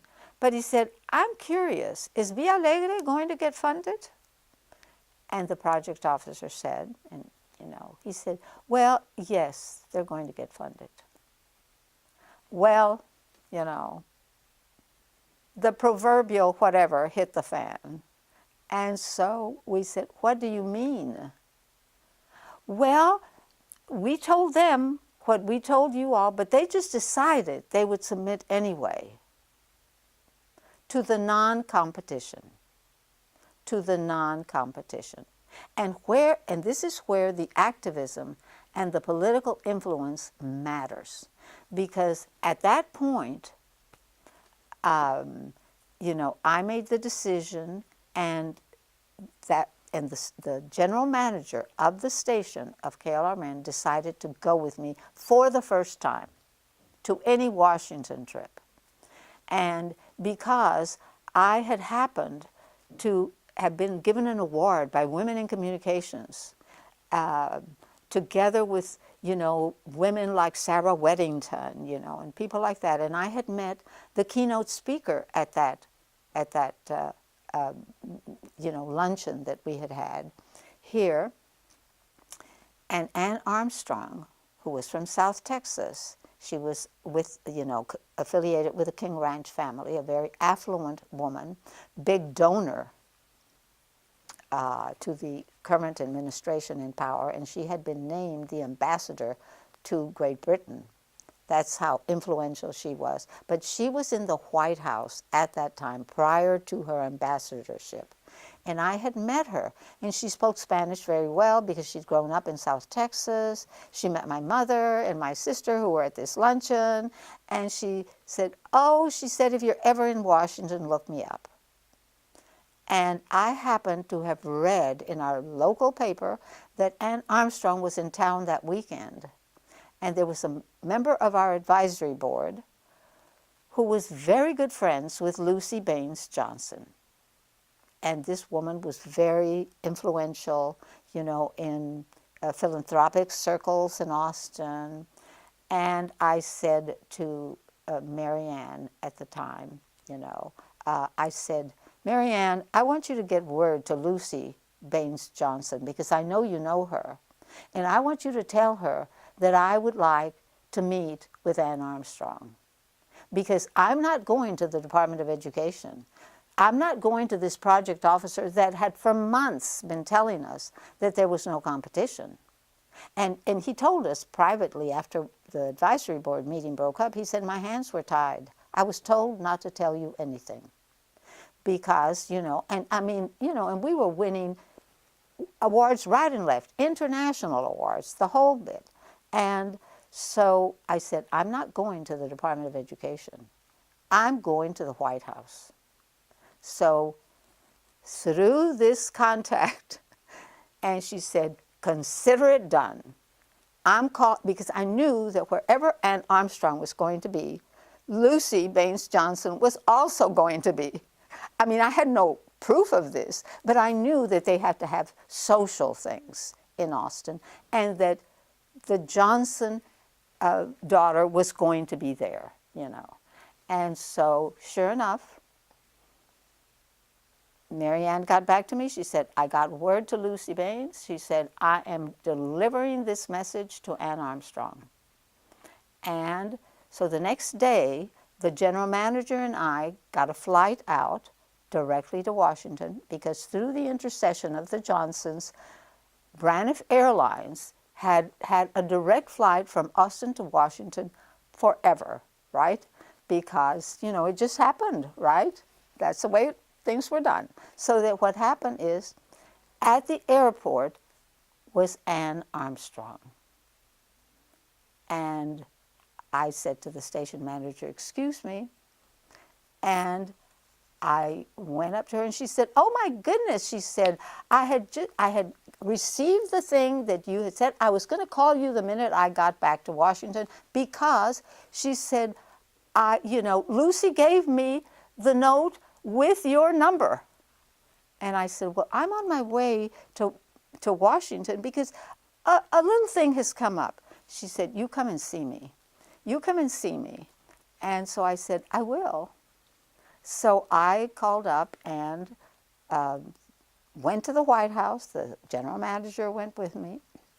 I've never felt so underdressed, because that White House was very, very well dressed. And however, I didn't look so bad, but I met with her and I said, look, I don't want to get the monies. I would just like the privilege of being able to compete. That's all I want. Oh, and we had been told by the project officer that the competition had already been decided and that it had already been closed. And that, Via Alegre was going to get the money, but we were not, and we couldn't compete. We could not submit a proposal at that point. No way, no way. So what happened is that Ann Armstrong said to me, well, let me see what I can do. We got on a plane to head back to Austin. By the time I got to KLRN the next morning, to kind of, we were going to wind down the production, tell everybody goodbye, etc. There was a call. They were going to reopen the competition in the Department of Education. And everybody that had submitted before was going to submit again, and those people who wanted to submit could submit at that point. So we submitted, and we won the competition. We won over Villa Alegre. However, Villa Alegre, they found discretionary monies to give them, because, the Department of Education and all these federal agencies, they have discretionary funds, and they can do with those funds whatever they want. They were funded that year with discretionary funds. So I'm not saying that Villa Alegre did not contribute to this whole subject. and to the media, to the development of bilingual media. They did. There is no question in my mind that they contributed.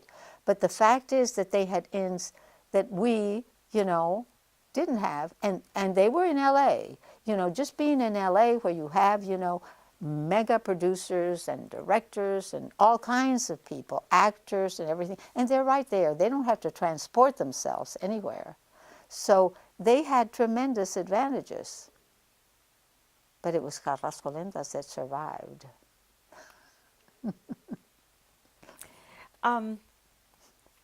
One thing, do you feel like Carrascolendas was valued at KLRN? Well, they couldn't have helped but be, valued. We brought them a lot of money. And I shall not speak of the people who are no longer there to defend themselves. So, they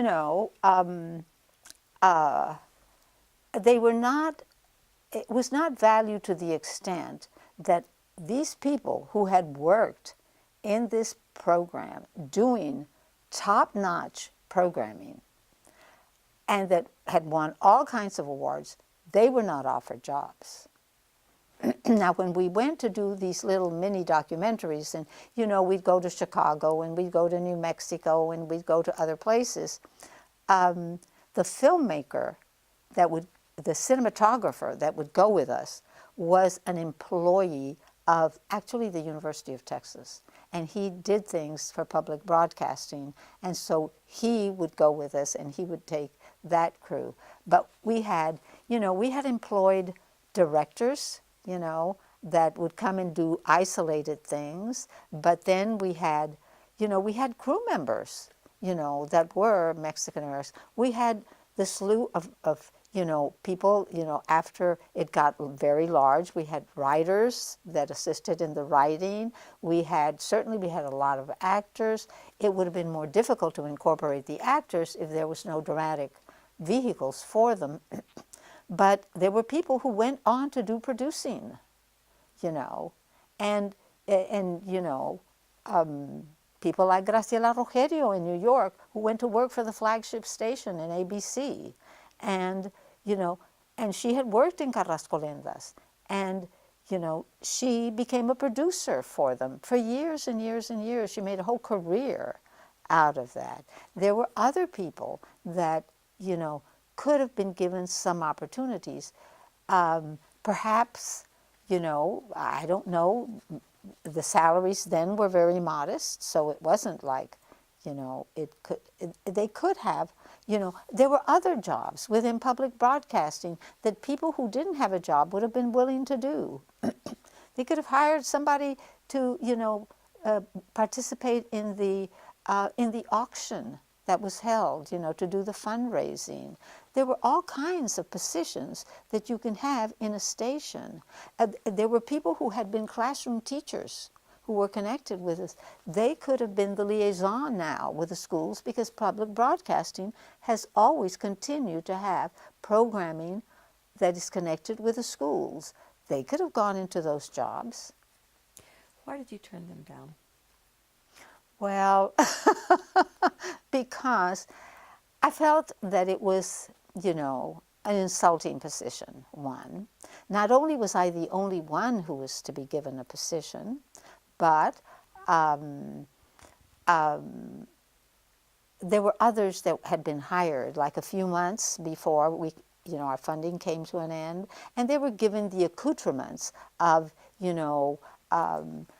a car to drive, a membership in the Headliners Club, etc., these kinds of things. And not that those accoutrements meant that much to me, because, I drove a VW Beetle for 7 years, 8 years, 8 years, unair conditioned. And, would drive to the studios and back to my house, drive in this little VW Beetle. So it wasn't necessarily the accoutrements, but it was that if I had so desired, I was told by someone who had been, who worked for the Equal Employment Opportunity Commission at the time and handled, issues of discriminatory employment practices. They said, you want to do something about that? You've got a case.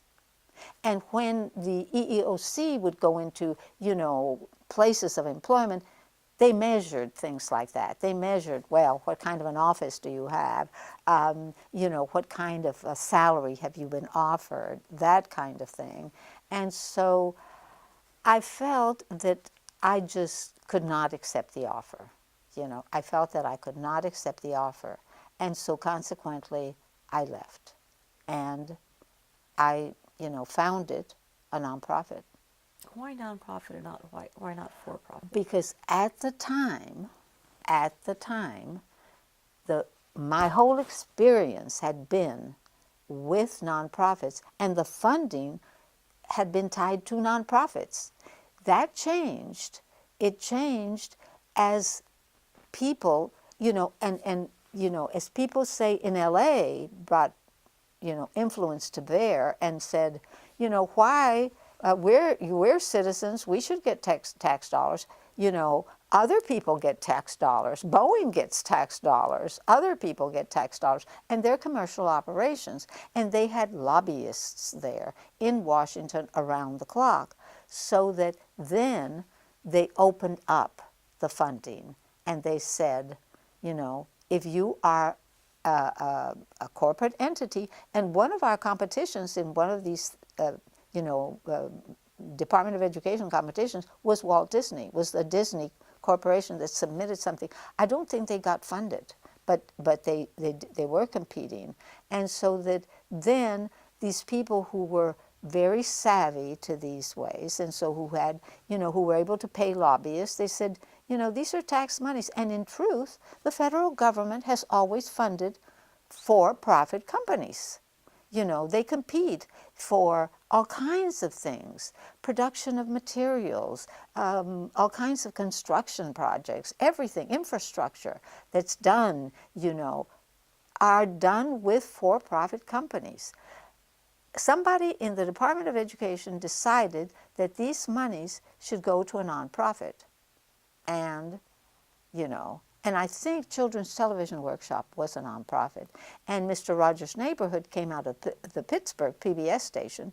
That was a nonprofit. So consequently, that whole thing changed. But since that was my experience, and I was, a co-founder of this entity, then I felt, this is what I know, this is what, I know of these competitions, I know about these proposals, but then I knew I couldn't do a studio production because there were no studios. And in order to do a studio, you would have to then go back either to another PBS station, and I was loath to do that. And I thought, well, what do you do? Well, you do documentaries, because then you need a small crew. And, we sent documentary crews all over the country. And you cover, first we did, some of these other series that I did, but they were all documentaries. So you did somebody else's place? Yes, yes. And then you did Checking It Out? Yes, yes. Okay. And then we did radio. We did NPR. You did Checking It Out on NPR? Yes. And then you did Sabor del Pueblo? Yes. How did that one come about? Well, it was, another NPR series. And I have always felt that it is important for us to open up the audience of PBS. I love Downton Abbey, and I love those masterpiece mysteries. I am an avid watcher of them. But nonetheless, it is important that we open up the audience. And in order to open up the audience, you need to give them programming that they like. And so I certainly was well acquainted with Américo Paredes and his, record-breaking work in the arena of ethnomusicology. And, I'd grown up listening to these stations. And, when I was in Edinburgh, Texas, we listened to all the Spanish language radio. And so consequently, I knew about this, and I thought, well, as we strategized within that nonprofit entity, the Southwest Center, to do programming, I thought, well, why not do a series that includes not only the music but also the folklore. And I had grown up with all of the things, and the work of Joita Gonzalez, who had come from South Texas, and she was convinced we were related. She told me that. Probably if Ancestry.com had been, extant at the time, we probably would have been related. We could have had our DNA done. But the idea was that I knew of the work of I knew about Lydia Mendoza. My mother used to sing Lydia Mendoza's songs, And, my mother's brother sang in the early days of radio in South Texas. And I grew up hearing these songs. So I thought, why not do a series for radio and, get these people, interview them, have them come, and also talk about not only their work, but about some of these wonderful things, that are in the culture. Some of these ghost stories, the La Llorona, and all of these, it's just so rich. And so then we submitted a proposal and competed for it and got it. This time now, there were other entities that were interested in funding that. National Endowment for the Arts, the Texas Committee for the Arts, and people like that. They were interested in, seeing some of this, out there and done. And so that originally aired on NPR, and then people started saying, from these isolated stations around the country, because, in radio you have, some that have a reach, a footprint that's much less, and they just get set up. And you say, we want to air that series. We've heard about it, and we want to broadcast it, and they did. And then, of course, we brought in people like Jovita, like, Narciso Martinez, like Santiago Jimenez, like, all of these people, like Lydia, and then Americo. I decided it would be appropriate for Americo and I to be the co-hosts, and invited him to do that. And of course he said, absolutely, I would love it. And Americo was originally from Brownsville, so he just was delightful. And he was not only a co-host, but he was instrumental because he knew this field. It was his field. And he just had done so much work. And so we, submitted everything to him and said, what do you think? For just one season? Just one season, okay. Because, no longevity. One season of NPR for checking it out also. That's it. They didn't continue to do it, which I think, Latinos are great consumers of media, I repeat, and they are super consumers of radio. And you will have radio wherever you have anybody working, building houses, working on the highway. The only thing I have not heard, but I hear it when they break for lunch, is when they run the power motors and they're working on the landscapes. But they are super consumers of radio. And there's ways of reaching people and going from one place to the other and giving messages to family members. So-and-so from so-and-so. I have heard that. DJs who do that. Let me ask you this, because we're about to wrap up, but you have 2 PhDs. Why 2 PhDs? Well, that's because I'm always looking for a job. And so therefore, not only, have I always loved to learn, I mean, I am the poster child for lifelong learning, but it's also that, I have been working since I was 13 years old, and I would be working today if anybody would hire me. Hello? So that, and so I figure that the more credentials you have, the better. And it was really accidental. What happened is that I had come back to Austin, and I thought, you need to refurbish your computer skills. So I decided, and once a graduate student at the University of Texas, always a graduate student, and I decided, well, I'll just take courses in computers and technology, and find out what's happening, etc. Well, I found out that you cannot be a non-degree seeking student at the university past a certain point. And I had analyzed where I could take courses, and there were courses in instructional technology out of the College of Education. And so then when I found out that this was just going to be a short-term thing, I thought, well, what can I now do? And I thought, well, I have never formally studied just the subject of education. And so I said, that's what I'll do. When was that? This was, when did I do this? Well, it was after 2000 when I decided, because I received that second PhD in 2012. Now, the first PhD, I did it in record time, in like 2 years. But the second one, I, dawdled. And people would ask me, why are you doing a second PhD? And the only answer I could give was, well, it keeps dementia at bay. So, however, I learned a great deal. I learned a tremendous amount. And so, Is there anything about that you wish you would have known when you were doing Carrascolendas?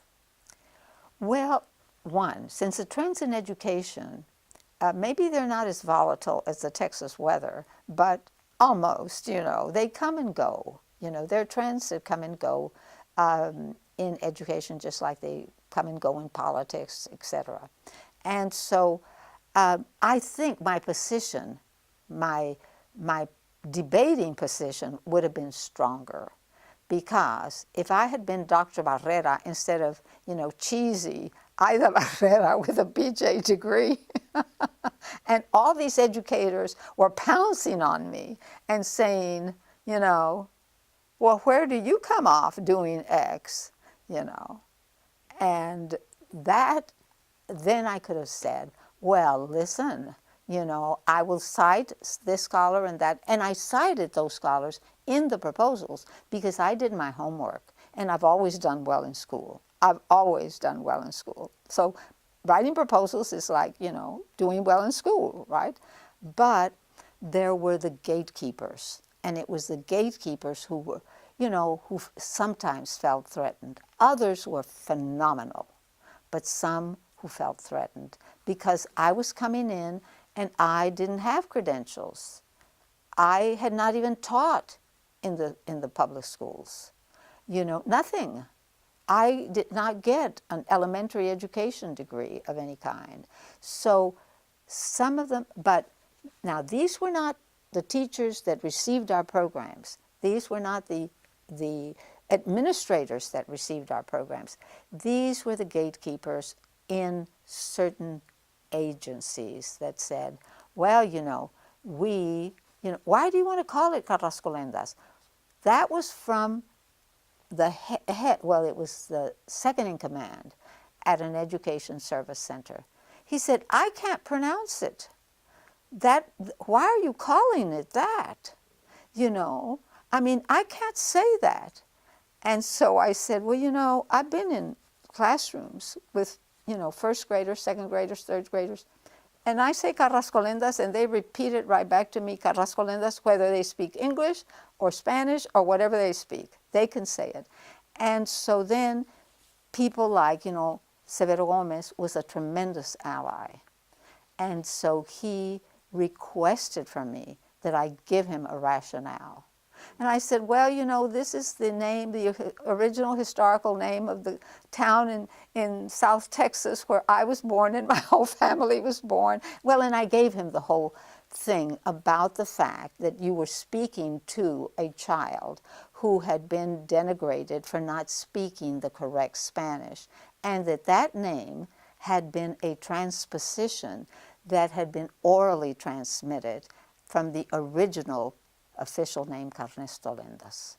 Which was the Rio Grande.